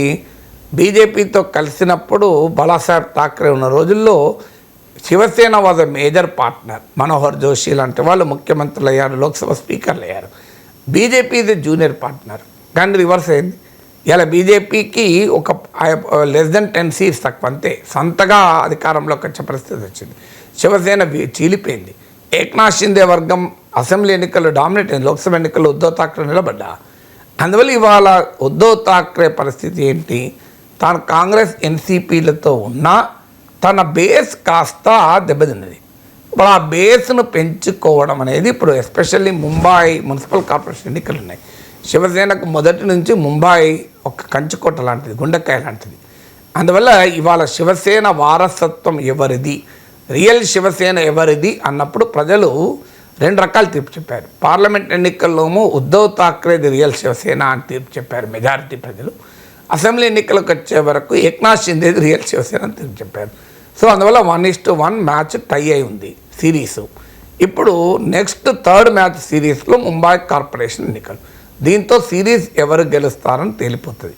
అందువల్ల ఈ సిరీస్ గెలవాలి అంటే లాస్ట్ 2 మ్యాచ్ల్లో తనకు ఏదైనా లేదు, స్పిన్నర్ కావాలి తక్కువ ఉన్నాడా, పేసర్ తక్కువ ఉన్నాడా చూసుకొని కెప్టెన్ దాన్ని అడ్జస్ట్ చేసుకుంటాడు. ఇప్పుడు కెప్టెన్ ఉద్ధవ్ థాక్రే కూడా ఆ అడ్జస్ట్మెంట్లో భాగంగా రాజ్ థాక్రే కనుక కలిస్తే Shiv Sena vote, legacy vote consolidate అయి ఏక్నాథ్ షిందేను ఎదుర్కోవచ్చు. ఇది మోర్ అప్రాప్రియేట్ టైం కూడా థాక్రేల కలయికకు. ఎందుకు, ఏక్నాథ్ షిందే రగిలిపోతున్నాడు. ఛాన్స్ దొరికితే బీజేపీ సంగతి తేలుద్దామనే కోపంతో ఉన్నాడు. సో కూటమిలో ఉన్నాడు, మరో మార్గం లేక, కానీ రగిలిపోతున్నాడు. No wonder even if Eknath Shinde కూడా బయటకు వచ్చి శివసేన రాజ్ థాక్రే, ఉద్ధవ్ థాక్రేలతో కలిసినా ఆశ్చర్యపడాల్సింది లేదు. అంటే మళ్ళీ పాత శివసేన ఉమ్మడి శివసేనగా రూపాంతరం చెందినా ఆశ్చర్యపడాల్సింది ఏం లేదు. రెండవది, మరాఠీ అస్మిత శివసేనకు మూలం. హిందుత్వకు వచ్చేవరకు ఏమైందంటే బీజేపీ దేశవ్యాప్తంగా బలపడడం, రామ మందిర నిర్మాణం మోడీ ప్రభుత్వంలో పూర్తి కావడము, హిందుత్వ ఎజెండాకు బీజేపీ సింగిల్ రిప్రజెంటేటివ్గా మారిపోయింది. అందులో శివసేన వెళ్ళి కాంగ్రెస్తో ఎన్సీపీతో కలవడంతో హిందుత్వ ఓటుకు బీజేపీతో పోటీ పడే పరిస్థితుల్లో శివసేన లేదు. ఇక రెండవ డైమెన్షన్ మరాఠీ అస్మిత. మరాఠీ అస్మిత విషయంలో శివసేనకు పోటీ లేదు, ఈవెన్ బీజేపీ కూడా పోటీ కాదు. జాతీయ పార్టీ కనుక మరాఠీ అస్తిత్వవాదాన్ని బియాండ్ అ పాయింట్ బీజేపీ కూడా ముట్టుకోలేదు. ఇప్పుడు దేవేంద్ర ఫడ్నవీస్ తన హిందీ అనుకూల ధోరణి, బీజేపీ ధోరణి, తమిళనాడు పైన హిందీ రుద్దుతుండడం చూస్తున్నాం మనం. ఇప్పుడు మహారాష్ట్రపై కూడా హిందీ రుద్దడం మొదలుపెట్టారు. మరాఠీతో పాటు హిందీ తప్పనిసరిగా నేర్చుకోవాలి అని రూల్ పెట్టింది ఫడ్నవీస్ ప్రభుత్వం. దీన్ని శివసేన పెద్ద ఎత్తున వ్యతిరేకించి జనంలోకి వెళ్తుంది. అందువల్ల శివసేన మూలమైన మరాఠీ అస్మిత రాజకీయానికి కూడా ఇవాళ అవకాశం ఏర్పడింది. అందువల్ల ఈ పొలిటికల్ కాంటెక్స్ట్ వల్ల థాక్రేలు కజిన్స్ కలిసి పోయే అవకాశాలు అయితే కనబడుతున్నాయి. ఇంకా ఫార్మలైజ్ కాలేదు, రకరకాల రిపోర్ట్లు వస్తున్నాయి. ఇది ఓన్లీ ఎమోషనల్ టాక్ తప్ప అలియన్స్ కాదని సంజయ్ రౌత్ అన్నాడు. But there is every possibility థాక్రేల కలయికకు ఒక పర్ఫెక్ట్ పొలిటికల్ కాంటెక్స్ట్ మాత్రం ఏర్పడింది. ఇక కంచె గచ్చబౌలి భూముల వ్యవహారంలో రేవంత్ ప్రభుత్వ తీరుకు వ్యతిరేకంగా నిరసిస్తూ ప్రతిపక్షాలు, కొంతమంది సెలబ్రిటీలు కూడా గళమెత్తారు సార్. దాంతోపాటు స్మితా సబర్వాల్ సీనియర్ ఐఏఎస్ అధికారిని ఒక పోస్ట్ చేశారు సార్, సేవ్ హెచ్సియు అని చెప్పేసి. దాని మీద గచ్చిబౌలి పోలీసులు బిఎన్ఎస్ 179 కింద నోటీసులు కూడా జారీ చేశారు. తర్వాత ఒక పోస్ట్ చేశారు sir Smita Sabharwal, have fully cooperated with Gachibowli police authorities and given my detailed statement today as a law-abiding citizen under BNSS Act. The post was reshared by 2,000 individuals on this platform. I sought clarification on whether same action is initiated for all. If not, this raises concern about selective targeting that in turn compromises the principles of natural justice and equality before the law. అంటే అది target చేస్తున్నారు అనేసి Smita Sabharwal. Target చేస్తే ఆమెకు కోర్టులు ఉంటాయి, tribunals ఉంటాయి, IAS అధికారుల సంఘం ఉంది, చీఫ్ సెక్రటరీకి వెళ్ళి కంప్లైంట్ చేయొచ్చు. ట్విట్టర్ కాదు కదా సార్. అండ్ ఇంకొకటి, ఇది ఫ్రీడమ్ ఆఫ్ స్పీచ్ కిందకి వస్తుంది సార్. ఫ్రీడమ్ ఆఫ్ స్పీచ్ అంటే దేనికి కూడా పరిమితులు ఉంటాయి. ఫ్రీడమ్ ఆఫ్ స్పీచ్ కూడా నిజంగానే ఫ్రీడమ్ ఆఫ్ స్పీచ్ ఆమెకు ఉంటుంది. She can resign from IAS and become an activist. ఎవరో యాక్టివిస్ట్ ఏమున్నది, రేవంత్ రెడ్డి మీద పోటీ కూడా చేయొచ్చు, అభ్యంతరం వెళ్ళేది కదా. భారత పౌరులుగా, సిటిజన్గా షీ హాజ్ ఎవ్రీ రైట్. కానీ నీవు ఒక ప్రభుత్వంలో భాగమై నేను ప్రభుత్వాన్ని ఎంబరాస్ చేసేటువంటి పోస్టులు పెడతాను, ప్రభుత్వాన్ని విమర్శిస్తాను అంటే ఎలా అంగీకరిస్తారు? Forget about law, forget about constitution. Is it ethically correct, morally correct? నాకు చెప్పండి. When you're part of the government, అందులో కోడ్ ఆఫ్ కండక్ట్ ఉంటుంది, సర్వీస్ రూల్స్ ఉంటాయి. పార్ట్ ఆఫ్ ద గవర్నమెంట్ అయినప్పుడు you cannot question the government rules. ఇప్పుడు నేను ఉస్మాన్ సిటీలో ప్రొఫెసర్ను. వాస్తవంగా యూనివర్సిటీ క్వశ్చన్ రావచ్చు, మీరు కాకపోయినా కింద ఎవరైనా కామెంట్లో అడగచ్చు, సార్ మరి మీరు ఎట్లా ప్రభుత్వాన్ని ప్రశ్నించారు, ప్రభుత్వం మీకు జీతం ఇవ్వలేదా అని అడగచ్చు. గవర్నమెంట్ జాబ్ కానీ నాది గవర్నమెంట్ జాబ్ కాదు. కాదు. అదే తెలియాలి చాలామందికి ఏంటంటే యూనివర్సిటీ గవర్నమెంట్ కాదు. దీనిపైన సుప్రీంకోర్టు ఒక 10 జడ్జిమెంట్లు ఉన్నాయి, ఒకటి కాదు. అయితే ప్రభుత్వమే జీతాలు ఇస్తాయి కదా. ఒకటి యూనివర్సిటీకి మొత్తం జీతాలు ప్రభుత్వం ఇవ్వదు, బ్లాక్ గ్రాంట్ ఇస్తుంది. సో మా జీతాలు డైరెక్ట్గా ప్రభుత్వం ఇవ్వదు. ఇప్పుడు గవర్నమెంట్కి డిఏ పెరిగితే మాకు పెరగదు. తర్వాత ఇంకొక పాయింట్ కూడా ఉంది. మీకు శత్రుచర్ల విజయరామరాజు కేసులో కోర్టే తీర్పు చెప్పింది. ఆయన ఐటీడీఏ ఎంప్లాయీ. ఐటీడీఏ అయితే పూర్తిగా గవర్నమెంట్ నిధులతో నడుతుంది, ఇంకేం లేదు. Even if it is solely funded by the government, still is not working for the government అని కోర్టు తీర్పు చెప్పింది. అంటే ఎవరు నీ ఎంప్లాయర్ అనేది కీలకమవుతుంది. నన్ను ప్రొఫెసర్గా ఎవరు నియమించారు? ప్రభుత్వం నియమించలే. ప్రభుత్వం నియమిస్తే డైరెక్టర్స్ కాలేజియేట్ ఎడ్యుకేషను లేదా కౌన్సిల్ ఫర్ హైయర్ ఎడ్యుకేషను లేదా ఎడ్యుకేషన్ సెక్రటరీ నుంచి నాకు నియామక పత్రం వస్తుంది. రాలే కదా. నన్ను ఎవరు నియమించారు? నన్ను నియమించింది ఉస్మాన్ సిటీ రిజిస్ట్రార్. సో నేను ఎవరు ఎంప్లాయీ? ఇప్పుడు స్మితా సబర్వాల్ స్టేట్ గవర్నమెంట్ ఆఫీసరా, సెంట్రల్ గవర్నమెంట్ ఆఫీసరా? ఆమె ఆల్ ఇండియా సర్వీస్ ఆఫీసర్ ఎందుకంటారు? ఎందుకంటే ఆమె నియమించింది ప్రెసిడెంట్ ఆఫ్ ఇండియా కనుక. ఆమెను గవర్నర్ నియమించాడు, రేవంత్ రెడ్డి నియమించాడు. ప్రెసిడెంట్ ఆఫ్ ఇండియా నియమించి రాష్ట్రానికి ఎలకేట్ చేస్తారు. అందువల్ల నీవు who employed you, who is your employer? నా ఎంప్లాయర్ రిజిస్ట్రార్ ఉస్మాన్ సిటీ, నా ఎంప్లాయర్ స్టేట్ గవర్నమెంట్ కాదు. అందుకే ఈవెన్ ఎలక్షన్ డ్యూటీ వచ్చినప్పుడు కూడా గవర్నమెంట్ ఎంప్లాయీస్గా యూనివర్సిటీ ఎంప్లాయీస్ నువ్వు పరిగణించకూడదని తీర్పు చెప్పి, నాకు పెన్షన్ రావచ్చు, గవర్నమెంటే గ్రాంట్ ఇవ్వచ్చు, 5 ఏళ్ళు దాటితే లీవ్ రావాలంటే సెక్రటరియట్ నుంచి అనుమతి పొందవాలి, ఈ రూల్స్ అన్నీ ఉండవచ్చు. Still I'm not government. Simple example, Smita Sabharwal ఎమ్మెల్యేకో ఎంపీగా పోటీ చేయాలంటే రిజైన్ చేయాల్సిందే. మరి నేను రిజైన్ చేయలేదే. నేను 8 ఏళ్ళు లీవ్లో ఉన్నాను, మళ్ళీ వచ్చే నా ఉద్యోగం నేను చేసుకున్నాను కదా. అందువల్ల అయినా కూడా, ఎందుకు నా అనుభవం చెప్తున్నానంటే, అయినా కూడా నేను నా లైఫ్లో ఉస్మానియా యూనివర్సిటీ పైన క్రిటికల్గా ఎప్పుడు మాట్లాడలే. చాలామంది అడిగేవాళ్ళు, సార్ మీరు అన్నిటి మీద మాట్లాడతారు ప్రపంచంలో, ఉస్మాన్ సిటీలో జరిగే దానిపైన ఎందుకు మాట్లాడరు అని నన్ను అడిగేవాళ్ళు. తప్పులు జరిగినప్పుడు కూడా మాట్లాడలేదు మీరు ఎందుకు మౌనంగా ఉంటారని. నేను ఒకటే చెప్పాను, నేను I'm an employee of Osman city. Forget about constitution law. నాకు అధికారం ఉంది యూనివర్సిటీ ఎంప్లాయీస్కు, యూనివర్సిటీ ఎంప్లాయీస్ కాదు, యూనివర్సిటీ టీచర్స్కు. ఎంప్లాయీస్కి ఉండదు. మళ్ళీ యూనివర్సిటీ టీచర్స్కు ఒక ప్రత్యేకమైన, we are govern by the UGC scales. So university టీచర్స్కు, యూనివర్సిటీ ఉద్యోగులకే కొంత స్వయం ప్రతిపత్తి ఉంటుంది, టీచర్లకు ఇంకెక్కువ ఉంటుంది, ఇంటలెక్చువల్ అటానమీ ఉంటుంది. నేను ప్రశ్నించవచ్చు, కానీ నా మారల్ ఎథిక్స్ పర్మిట్ చేయదు. నేను ఉస్మాన్ సిటీలో ఏదైనా తప్పు జరిగితే నేను నా యూనివర్సిటీ ఫోరంలో చెప్పుకుంటాను. ఎందుకంటే నేను I'm a professor, I have an option. బయట వచ్చి నేను చెప్పను, I have a forum in side. నేను వెళ్ళి వైస్ ఛాన్సలర్ చెప్తాను, రిజిస్ట్రార్ చెప్తాను.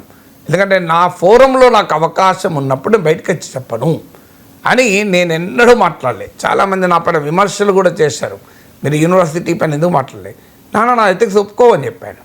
అందువల్ల మొదలు ethics, forget about law. You're an IAS officer. రోజు పొద్దున్న లేస్తే ప్రభుత్వాన్ని ఎంబరాస్మెంట్ చేసే పోస్టులు పెడతా అంటే దానికన్నా రాజకీయాల్లో చేరొచ్చు, అభ్యంతరమే లేదు. ఇప్పుడు ఆమె పైన విమర్శ ఏంది, బీఆర్ఎస్ యాక్టివిస్ట్ లాగా ప్రవర్తిస్తోంది, కాంగ్రెస్ ప్రభుత్వాన్ని ఇరకాటంలో పెట్టే స్టేట్మెంట్లు ఇస్తోంది. పోనీ ఆమె ఎస్సీ భూములపైన మాట్లాడింది, దేశంలో జరుగుతున్న ఇతర పర్యావరణ సమస్యలపైన ఎప్పుడన్నా మాట్లాడిందా? ఎప్పుడన్నా మోడీ ప్రభుత్వ విధానాలను ప్రశ్నించిందా? 10 ఏళ్ళు కేసీఆర్ ప్రభుత్వ విధానాలు ఎప్పుడన్నా ప్రశ్నించిందా? ఏ అంశం పైన? మల్లన్న సాగర్ భూములు నిర్వాసితులపైన మాట్లాడిందా? కాళేశ్వరంలో చెట్లు కొట్టేస్తే మాట్లాడింది, ఎందుకు మాట్లాడలే? మరి నాగేశ్వర అంటాడు ఎవరు ముఖ్యమంత్రినో మాట్లాడాడు. అది ఇంకో ముఖ్యమైన అంశం. You be impartial. నేను 1988లో ఉస్మానియా యూనివర్సిటీలో అసిస్టెంట్ ప్రొఫెసర్గా చేరాను. 2023లో రిటైర్ అయ్యాను. అప్పటి నుంచి ఎంతమంది ముఖ్యమంత్రులు అయ్యారు, ఎంతమంది ప్రధానమంత్రులు అయ్యారు, అందరి మీద మాట్లాడాను కదా. No difference of opinion, no తేడా. కానీ నీవు కేసీఆర్ ప్రభుత్వం ఉన్నప్పుడు 10 ఏళ్ళు మౌనంగా ఉండి, మీరు నరేంద్ర మోడీ ప్రభుత్వం పైన మౌనంగా ఉండి, నేను రేవంత్ రెడ్డి ప్రభుత్వం, కాంగ్రెస్ ప్రభుత్వం పైన నేను ఇబ్బందిగా పోస్టులు పెడతా అంటే అది ఫ్రీడమ్ ఆఫ్ ఎక్స్ప్రెషన్ అవుతుందా, పాలిటిక్స్ అవుతాయా? ఎ డ్యూ రిగార్డ్ ఫర్ హర్. నాకేమీ అవంటే గౌరవం లేక కాదు. సో అందువల్ల అది కూడా ఇంకోటి ఏంటంటే, ఒక పబ్లిక్ ఇష్యూ ఉంది. ఓ పబ్లిక్ ఇష్యూ పైన ఆమె ఒపీనియన్ చెప్పడం వేరు, అది కూడా కాంట్రవర్సీ అయింది. అండ్ సివిల్ సర్వీసెస్కు ఫిజికలీ ఛాలెంజ్డ్ వాళ్ళను నియమించకూడదని ఆమె అభిప్రాయం చెప్పింది. అది కూడా పెద్ద వివాదం జరిగింది. కానీ జనరల్ ఇప్పుడు గాజా వార్ ఉంది, నువ్వు మాట్లాడు, ఎవరొద్దంటున్నారు? ఉక్రెయిన్ వార్ ఉంది, ట్రంప్ టారిఫ్స్ ఉంది, మాట్లాడు, ఎవరొద్దంటున్నారు? ట్రంప్ టారిఫ్ల పైన మాట్లాడు, కానీ ట్రంప్ టారిఫ్ల పైన మోడీ ప్రభుత్వాన్ని విమర్శిస్తూ మాట్లాడు తప్పవుతుంది. ఎందుకంటే you're all India service officer. నీకు అందువల్ల freedom of expression on general issues వేరు, కానీ తెలంగాణలో ఉన్న ప్రభుత్వానికి ప్రతిపక్షానికి మధ్య ఘర్షణగా ఉన్న ఒక అంశం పైన నేను ప్రభుత్వ వైఖరికి భిన్నంగా ప్రభుత్వాన్ని ఎంబరాజ్ చేసే విధంగా ఒక యాక్టివిస్ట్ లాగా మాట్లాడతాను అంటే, అది కూడా నా ట్వీట్ 2000 మంది షేర్ చేశారు అంటే నువ్వు ఎవరిని బెదిరిస్తున్నట్లు? నా ట్వీట్ 2000 మంది, నాది లక్షల మంది చూస్తున్నారు కదా, మరి అట్లా that the way to speak. ఒక ఐఏఎస్ ఆఫీసరు నాది 2000 మంది షేర్ చేశారు, మరి ఇతరుల పైన కూడా నువ్వు చర్య తీసుకుంటావా? ఇతరుల మీద చర్య తీసుకోకపోతే పిఏ లేవు, డీజీపీ కలిసి రిప్రజెంటేషన్ ఇవ్వు. You have an IAS officer, you have an access కదా, చీఫ్ సెక్రటరీకి వెళ్ళగలవు. అందువల్ల ఇది ఏమవుతుందంటే ప్రభుత్వంలో డిసిప్లిన్ లేకుండా పోతుంది, క్రమశిక్షణ రాహిత్యం పెరుగుతుంది. ఒక ఐఏఎస్ అధికారే, సీనియర్ ఐఏఎస్ అధికారే మాట్లాడితే కిందోడు ఎదుర్కొంటాడు. మరి వాళ్ళందరిపైన చర్యలు తీసుకుంటావా? ఇప్పుడు ఆమె టూరిజం అండ్ కల్చర్ డిపార్ట్మెంట్లో ఉంది. టూరిజం కల్చర్ డిపార్ట్మెంట్లో ఒక ఎల్డీసీ ఉంటాడు. ఆ ఎల్డీసీ కాంగ్రెస్ ప్రభుత్వ విధానాలను విమర్శిస్తూ పోస్ట్ పెడతాడు. ఆమె చర్య ఉంటుందా? మరి నీకో రూలు, ఎల్డీసీకో రూల్ ఎందుకు ఉండాలి? అందువల్ల ఖచ్చితంగా she has a freedom of expression, కానీ tone and tenor and context of our statement చూస్తే క్లియర్గా పొలిటికల్లీ బయాస్ ఉంది. That is not the culture of All India officers. నేను మళ్ళీ స్మితా సభలో నా మీద కూడా పడవచ్చు. నేను మా మిత్రుడు times of India bureau chief Sudhakar Reddy పైన ఇలాగే పడింది. ఆయన వాయించి పోస్ట్ పెడితే ఆయన కూడా దానికి కౌంటర్ ఇచ్చాడు. నా మీద కూడా పడితే పడవచ్చు, నేను రెడీ, ఆమెకు తెలియాలి. నేను నేషనల్ అకాడమీ ఆఫ్ అడ్మినిస్ట్రేషన్ ముస్సోరిలో కూడా 3 సార్లు విజిటింగ్ ప్రొఫెసర్కి వెళ్ళి పాఠాలు చెప్పొచ్చునండి. So I know what is civil services. తెలియక మాట్లాడడం లేదు. నేను ఒక లెజిస్లేటర్ని కాడ 8 ఏళ్ళు పనిచేసిన అనుభవమే కాదు, ఈవెన్ నేషనల్ పోలీస్ అకాడమీ హైదరాబాద్లో 15 ఏళ్ళు ప్లస్ పాఠాలు చెప్పాను. నేషనల్ అకాడమీ ఆఫ్ అడ్మినిస్ట్రేషన్ ముస్సోరిలో వెళ్ళి విజిటింగ్ ప్రొఫెసర్గా ఐఏఎస్ ప్రొఫెషనల్ క్లాసులు చెప్పాను. నిన్న latest batch of central services వాళ్ళకు కూడా క్లాసులు చెప్పాను. సో అందువల్ల I know what is civil services due regards చెప్తున్నాను. Right sir. అండ్ ఇంకొకటి, ఆంధ్రప్రదేశ్లో ఈ ఉర్సా భూముల కేటాయింపు మీద పొలిటికల్ వార్ జరుగుతోంది సార్. అంటే 60 ఎకరాలు, ఎకరాకు 99 పైసలు, అంటే 60 రూపాయల కంటే తక్కువకి కట్టబెట్టేశారు ఉర్సాకి అని చెప్పేసి. అంటే అది ఎకరా అక్కడ 50 కోట్లకు పైగా పలుకుతుంది అనేది వైసీపీ నేతల వాదన సార్. అంటే 3,000 కోట్ల రూపాయల భూమిని అప్పనంగా అప్పచెప్పేశారు అని చెప్పేసి. సో కూటమి నేతలు చెప్తూ ఉన్నారు, అభివృద్ధిని చూడలేకపోతోంది వైసీపీ, అభివృద్ధిని అడ్డుకుంటూ ఉన్నారు, కంపెనీలు రావడాన్ని హర్షించలేకపోతూ ఉన్నారు అని చెప్పేసి. సార్, ఈ ఉర్సా భూముల కేటాయింపు మీద మీకు, నేను కూడా నా యూట్యూబ్ ఛానల్కి ల్యాండ్ అడుగుతా విశాఖపట్నంలో. నాకు కూడా 99 పైసలకు ఒక 2 ఎకరాలు ఇవ్వండి. నేను ఖచ్చితంగా మీకు ఉర్సా కంపెనీ కాదు, టీసీఎస్ తో కంపేరబుల్ కాకపోవచ్చు, కానీ నేను 10 మందికి ఎంప్లాయ్మెంట్ క్రియేట్ చేస్తాను. నాకు ఎకరం ఇవ్వండి, 2 ఎకరాలు కూడా కాదు. అలాగే 60 ఎకరాలు ఇచ్చారు కదా, నాకు ఎకరం ఇవ్వండి. పోనీ 10 గుంటలు ఇవ్వండి 10 పైసలకు, నేను కూడా ఎంప్లాయ్మెంట్ క్రియేట్ చేస్తాను. లేదు నేను నా యూట్యూబ్ ఛానల్ విస్తరించి ఒక ఇంకా పెద్ద మీడియా కంపెనీ పెడతాను, నాకు అనుభవం కూడా ఉంది కదా మీడియాలో, ఇస్తారా? అందువల్ల ఫండమెంటల్ క్వశ్చన్ మొదలు టీసీఎస్కి ఇచ్చారు 21 ఎకరాలు, టీసీఎస్ కూడా 99 పైసలకి ఇచ్చారు. సహజంగా మరి నేను మీడియాలో చదివిన అమ్మారని, లీజ్కి ఇవ్వాలి. ఎందుకంటే గ్యారంటీ ఏంటి, రేపు ఉదాహరణకు టీసీఎస్కి మీరు ల్యాండ్ ఇచ్చారు, టీసీఎస్ దాన్ని ఐటీ కంపెనీ పెట్టదు, మరి అప్పుడు ఏంటి పరిస్థితి? లీజ్కి ఇస్తే లీజ్ క్యాన్సిల్ చేసి ప్రభుత్వం తిరిగి ఆ ల్యాండ్ తీసేసుకోవచ్చు. కానీ అమ్మారనుకోండి, నీకేం అధికారం ఉంటుంది? That is a TCS land, you know business to question. ఇలా ప్రభుత్వం తన ల్యాండ్ని ఏలినేట్ చేసుకోకూడదు. సో 20,000కో 30,000కో టీసీఎస్ తీసేస్తుంది, ఐటీ కంపెనీ మూసేస్తుంది అనుకుందాం. అప్పుడు ఆ ల్యాండ్ అమ్ముకున్నా కూడా 1,000 కోట్లు వస్తాయి కదా. అంటే అసలు టీసీఎస్ ఇప్పుడు సాఫ్ట్వేర్ డెవలప్ చేయాల్సిన అవసరం లేదు, అలాగే ల్యాండ్ ఉంచుకుంటే 50 ఏళ్లకు సాఫ్ట్వేర్లో సంపాదించిన దానికన్నా ఎక్కువ సంపాదించవచ్చు. అందువల్ల నీ ఒక ప్రాపర్టీ ఎలినేట్ చేయకూడదు, లీజ్కి ఇవ్వండి. On that land TCS can develop it's company, అభ్యంతరం లేదు. కానీ ల్యాండ్ ఓనర్షిప్ ఎందుకు ఇవ్వాలి అనేది మొదటి క్వశ్చన్. ఒకవేళ నేను మీడియాలో చదివాను ల్యాండ్ అమ్మారు అని వచ్చింది, ల్యాండ్ అమ్మి ఉంటే అది తప్పే, లీజ్కి ఇవ్వండి నెంబర్ 1. నెంబర్ 2, 99% ఎందుకు ఇవ్వాలి? టీసీఎస్ ఏమన్నా పేద కంపెనీయా? అదేమన్నా డబ్బు లేని కంపెనీ? కొన్ని వేల కోట్ల ఆస్తులుండి డబ్బులున్న కంపెనీ. నాకు తెలిసినంతవరకు టీసీఎస్ అలా అడుక్కుంటుందని కూడా అనుకోను ల్యాండ్. ఇప్పుడు టీసీఎస్ అడిగిందా నాకు 99% ల్యాండ్ ఇవ్వమని? షో మీ, నాకు మీడియాలో ఎక్కడైతే రాలేదు. టీసీఎస్ ప్రతినిధులు వచ్చి ముఖ్యమంత్రిని కలిసి తమకు భూమి కారు చౌకగా 99 పైసలకి ఎక్కడ అమ్మవని అడిగినట్టయితే ఎక్కడ రాలే. ఎందుకంటే టీసీఎస్కు సాధారణంగా అలాంటి చరిత్ర లేదు. ఇది టాటాస్కు ఒక పెద్ద కార్పొరేట్ ట్రెడిషన్స్ను ఎస్టాబ్లిష్ చేసిన కంపెనీ, క్రోనీస్గా పనిచేసిన చరిత్ర టాటాస్కి లేదు. మీకు అంబానీలపైన అదానీలపైన విమర్శలు ఉన్నాయి కానీ టాటాస్ పైన విమర్శ లేదు. సో మన టీసీఎస్ అడగకపోయినా మీరు ల్యాండ్ ఎందుకంత ఖర్చుకు ఇచ్చారు?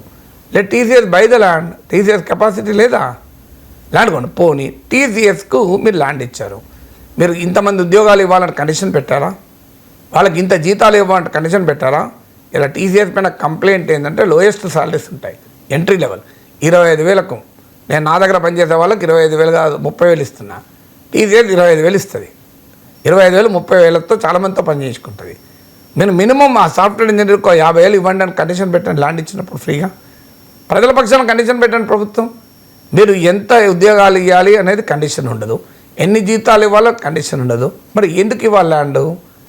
సో ల్యాండ్ ఇచ్చేటప్పుడు ఈ కండిషన్స్ అయితే ఉండాలి కదా. కనీసం మీరు ఇన్ని ఉద్యోగాలు తప్పనిసరిగా మెయింటైన్ చేయాలి అని. మెయింటైన్ చేయనప్పుడు మేము మా ల్యాండ్ మేము వెనక్కి తీసుకుంటాం, అందుకే లీజుకి ఇవ్వాలన్నది, అమ్మితే లాభం లేదు. తర్వాత మీరు ఇంత ఉద్యోగులు మినిమం శాలరీ మేము ఇంత ఇస్తాం, ఇది చేయాలి కదా. తర్వాత టీసీఎస్కి ఇచ్చారు. ఇప్పుడు ఇది ఊర్సా క్లస్టర్స్ అని మీడియాలో వస్తున్న కథనాల ప్రకారం ఆ కంపెనీ ఫిబ్రవరిలో ఏర్పడింది. మరి ఫిబ్రవరిలో ఏర్పడిన కంపెనీ ఇప్పుడు 60 ఎకరాలు ఏంటి, 59.5 ఎకరాలు. ఈవెన్ తెలంగాణ ప్రభుత్వంతో కూడా ఒప్పందం చేసుకుని దావోస్లో అంటున్నారు. అదొక వేరే క్వశ్చన్, మళ్ళీ అది సబ్జెక్టు.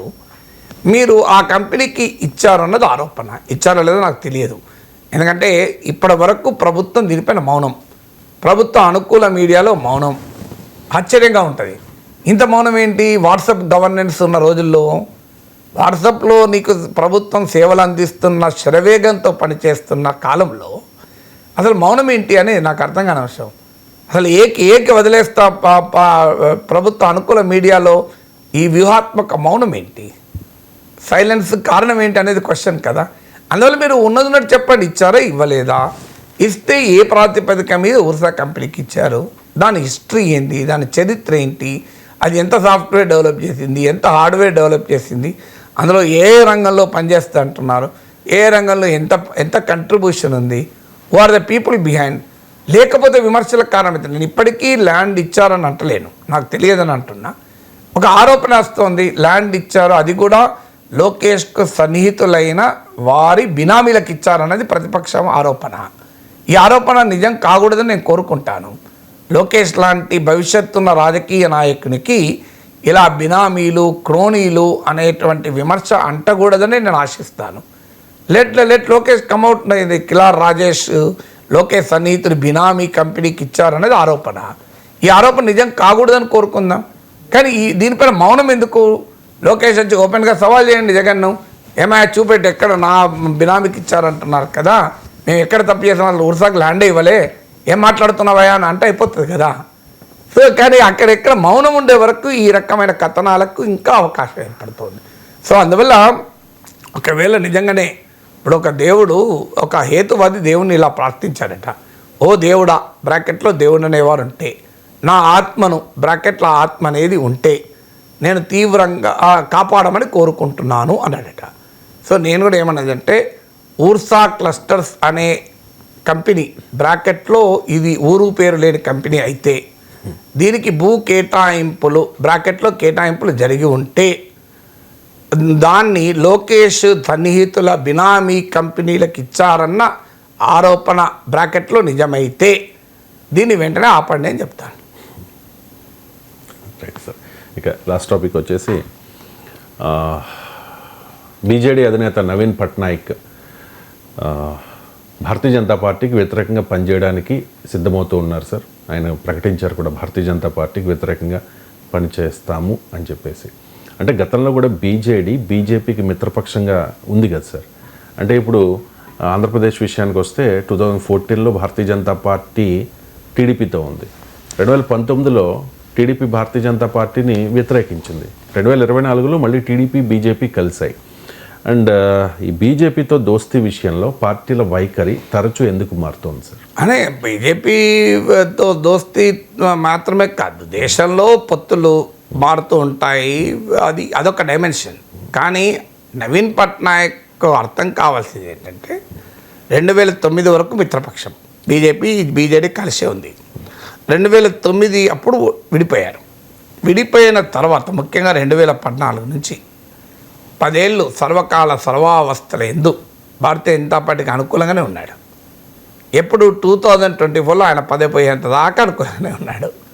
ఆయన కుర్చీ పోయాక ఇప్పుడు బీజేపీతో పోరాడతాను, బీజేపీ ఫాల్స్ నరేటివ్ను మీరు పంక్చర్ చేయాలని తన పార్టీ కార్యకర్తలు పిలిపించాడు. ఇదే బీజేపీని పెంచింది నువ్వు కదా.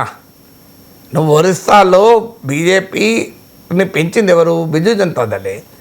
నువ్వు నిన్నటిదాకా పార్లమెంట్లో మద్దతు ఇచ్చి బీజేపీకి అండగా ఉండి ఒరిస్సాలో బీజేపీ పెరుగుతుంటే చూస్తూ ఊరుకొని ఇప్పుడు పెరిగినాక బీజేపీకి వ్యతిరేకంగా నేను పోరాడతాను. ఇది బీజేపీ వ్యతిరేక బీజేపీయేతర ప్రాంతీయ పార్టీల స్వభావం. అంటే బీజేపీ పెరుగుదలకు బాటలు వేస్తారు, బీజేపీతో కలిసి బీజేపీకి అన్ని రకాలుగా సహకరిస్తారు. తర్వాత మరి బీజేపీ పెరిగినాక బీజేపీ పేరు పోరాడతామంటారు. మీకు ఇది ఒరిస్సాలోనే కాదు, నవీన్ పట్నాయక్, మీ తెలంగాణలో కేసీఆర్ 2014-19 మధ్య చూడండి. 2015లో కవిత స్టేట్మెంటు మనం ఒకసారి మీడియాలో కూడా చూపెట్టాం. మోడీ ఆహ్వానిస్తే మోడీ క్యాబినెట్లో చేరుతాం, ఇది కవిత స్టేట్మెంట్. సో మీకు మీకు నరేంద్ర మోడీకి భారీగా అండగా కూడా కేసీఆర్ వచ్చిన సందర్భాలు ఉన్నాయి. కానీ దుబ్బాకలో బీఆర్ఎస్ను బీజేపీ ఓడించింది. ఇక బీజేపీకి వ్యతిరేకంగా మమ్మల్ని మించిన లేడు, అసలు మోడీకి నేనే ప్రత్యామ్నాయం అంటూ కేసీఆర్ దేశమంతా తిరిగాడు. సో తెలంగాణలో కూడా జరిగింది అదే. మొదలు బీజేపీతో మైత్రి, బీజేపీ పెరుగుదలకు అవకాశం కల్పించడం, బీజేపీకి సహకరించడం.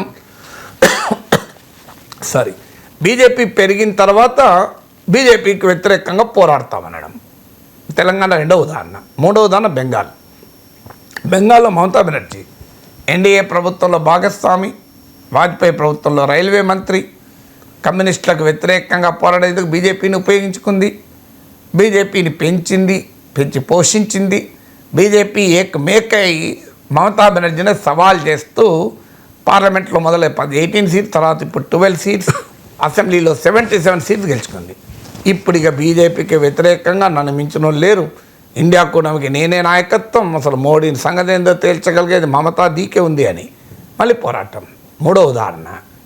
ఇలా మీకు దేశవ్యాపితంగా ఇదే ఉదాహరణలు మనకు కనబడతారు. ఒక రాష్ట్రం కాదు, చాలా రాష్ట్రాల్లో బీజేపీకి అవకాశం ఇచ్చి బీజేపీ పెరిగేలా చేసి తర్వాత బీజేపీలో పోరాటం అంటాడు. ఇదేం రాజకీయ వ్యూహమో నాకు అర్థం కాని అంశం. ఇప్పుడు ఆంధ్రప్రదేశ్లో తెలుగుదేశం సరిగ్గా ఇదే పని చేస్తుంది. ఇప్పుడు బీజేపీకి అన్ని రకాలుగా సరెండర్ అయిపోతుంది. ఆఖరికి తెలుగుదేశం నిలబడాల్సిన అంశాలపై కూడా నిలబడలేదు. డీలిమిటేషన్ పైన నిలబడలేదు, మీకు వర్క్ ఫ్యాక్ట్ పైన నిలబడడం లేదు, దేనిపైన నిలబడలేదు. ఎక్కడైతే డిమార్కెట్ చేసుకోవాలో కూడా అక్కడ డిమార్కెట్ చేసుకోలేకపోతుంది. బీజేపీ మాత్రం అవసరం ఉన్న చోట క్లియర్గా డిమార్కెట్, నాకు సంబంధం లేదు, మేనిఫెస్టోని ముట్టుకోలే. బీజేపీ చూడండి ఎంత తెలివిగా, ఎంత వ్యూహాత్మకంగా, తమకు మాత్రం సంబంధం లేదంటున్నారు. మా మేనిఫెస్టోనే ముట్టుకోలే, మేనిఫెస్టోనే మేము టచ్ చేయమన్నారు. కానీ బీజేపీ ఎజెండాను హిందీ వృద్ధుతా అంటే ఏమున్నది, హిందీ కాదు జపనీస్ చెప్పొచ్చు, జర్మన్ చెప్పొచ్చు అని మొత్తం డైవర్ట్ చేసి పడేశారు. డీలిమిటేషన్ అంటే డీలిమిటేషన్ నీరు కార్చారు, ఆ ప్రత్యేక హోదా వదిలేశారు, విభజన హామీల ముచ్చటే లేదు, అమరావతికి అప్పులు ఇచ్చినా మంచిదే అంటున్నారు నిధులు ఇవ్వకపోయినా, విజయవాడ విశాఖ మెట్రోకు సహకరించకపోయినా మంచిదే అంటున్నారు, విశాఖ స్టీల్ ప్లాంట్ ప్రైవేటీకరణ ఆపండి అని స్టేట్మెంట్ ఇస్తున్నారు తప్ప క్యాబినెట్ రెజల్యూషన్ మార్చడం లేదు. ఇంత సరెండర్ ఎందుకు కావాలి? అయ్యారనుకుందాం, పోనీ వాళ్ళ ఇష్టం, వాళ్ళ పార్టీ వాళ్ళ ఇష్టం. రేపు దీన్ని ఉపయోగించుకొని బీజేపీ పెరుగుతుంది. ఎందుకు పెరగదు? మీరు ఖచ్చితంగా చూడండి, ఆంధ్రప్రదేశ్లో బీజేపీ పెరుగుదలకు తెలుగుదేశం బాటలు వేస్తుంది. అప్పుడేమంటారు, మళ్ళీ ఇక బీజేపీ పైన ధర్మ పోరాటాలు మొదలవుతాయి. మీరు చూడండి, ఇది ఒక 4-5 ఏళ్ళ వ్యవహారం. ఇది నేను బెంగాల్లో జరిగింది చెప్పాను, ఒరిస్సాలో జరిగింది చెప్పాను, తెలంగాణలో జరిగింది చెప్పాను, దేశంలో చాలా రాష్ట్రాలు ఉదాహరణలు చెప్తాను మీకు. మహబూబా ముఫ్తీ బీజేపీతో కలిసి కాశ్మీర్లో అది ముఖ్యమంత్రిగా ఉన్నది. తర్వాత ఏం జరిగింది? ఇప్పుడు అసలు బీజేపీకి వ్యతిరేకంగా నేనే పెద్ద ఉద్యమం నడుపుతున్నా అంటుంది. వీళ్ళందరూ అడ్రస్ లేకుండా పోయారు. మళ్ళీ గమనించండి, మహబూబా ముఫ్తీ అడ్రస్ లేకుండా పోయింది. మీరు నవీన్ పట్నాయక్ ఓడిపోయాడు. జగన్మోహన్ రెడ్డి ఇలాగే బీజేపీతో ఆయన సిబిఐ ఈడీ కేసులు ఉండడం వల్ల ఆయన బీజేపీకి అండగా ఉన్నాడు, అధికారంలో ఉన్నా ప్రతిపక్షంలో ఉన్నా. ఇలా ఆయన పరిస్థితి ఏంటి? ఆయన పార్టీ ఎంపీలను తీసుకొని తమ పార్టీ ఎంపీలుగా మార్చుకున్నారు. ఆర్ కృష్ణయ్య ఆల్రెడీ అయ్యాడు, విజయసాయి రెడ్డి రేపో మాపో అవుతాడని అంటున్నారు. సో ఏం జరుగుతుంది? బీజేపీ మాత్రం కోల్డ్ బ్లడెడ్ పాలిటిక్స్. నాకు సహకరించిన జగన్ కావచ్చు, సహకరిస్తున్న చంద్రబాబు కావచ్చు, నా పెరుగుదలకు అడ్డంకేస్తే ఇంతే సంగతులు అంటుంది. సహకరించిన నవీన్ పట్నాయక్ ఇంతే సంగతులు అన్నారు, మమతా బెనర్జీ ఇంతే సంగతులు అన్నారు, కేసీఆర్ అన్నారు, మహబూబా ముఫ్తీ అన్నారు, డిఎంకే అన్నారు, ఎందన్నలే. అది తప్పేమన్నాను నేను. బీజేపీ విధానం అది తన పార్టీ పెంచుకోవడానికి బీజేపీ ప్రయత్నిస్తే టీడీపీ పెరగడానికి బీజేపీ ఎందుకు ప్రయత్నిస్తారు? బీజేపీ పని కాదు కదా టీడీపీని పెంచడం. కానీ బీజేపీని పెంచమని వీళ్ళు చేసిండ్రు. పోనీయండి, దేశం కొరకు ధర్మం కొరకు బీజేపీ లాంటి పార్టీకి కావాలని పెంచినాం అనండి, అయిపోతుంది. కానీ మళ్ళీ బీజేపీ పెరిగినాక మాత్రం బీజేపీ పైన పోరాటం అంటారు. మళ్ళీ బీజేపీని తెలంగాణలో పెంచింది ఎవరు? బీఆర్ఎస్ కదా. మళ్ళీ బీజేపీ పైన పోరాటం అంటే ఎట్లా? ఒరిస్సాలో బీజేపీని పెంచింది నవీన్ పట్నాయక్, మళ్ళీ బీజేపీ పైన పోరాటం అంటారు. బెంగాల్లో బీజేపీని పెంచింది మమతా బెనర్జీ, మళ్ళీ బీజేపీ పోరాటం అంటారు. కాశ్మీర్లో బీజేపీని పెంచింది మహబూబా ముఫ్తీ, మళ్ళీ బీజేపీ పైన పోరాటం అంటారు. పెంచిందే మీరు, మళ్ళీ పోరాడడం ఏంటి అంటున్నా. ఇప్పుడు చంద్రబాబు నాయుడు అంతే చేశాడు. 2014 నుంచి 18 దాకా బీజేపీని పెంచాడు. 18లో బీజేపీని ధర్మ పోరాటాలు అన్నప్పుడు మళ్ళీ పెంచుతున్నాడు. మళ్ళీ రేపు ధర్మ పోరాటం అంటే మీరు చూస్తుండండి. ఇది నవీన్ పట్నాయక్ నుంచి మన ఉదాహరణగా తీసుకుంటే దేశమంతా జరుగుతున్న రాజకీయం ఏది కదా. Right sir, thank you so much sir.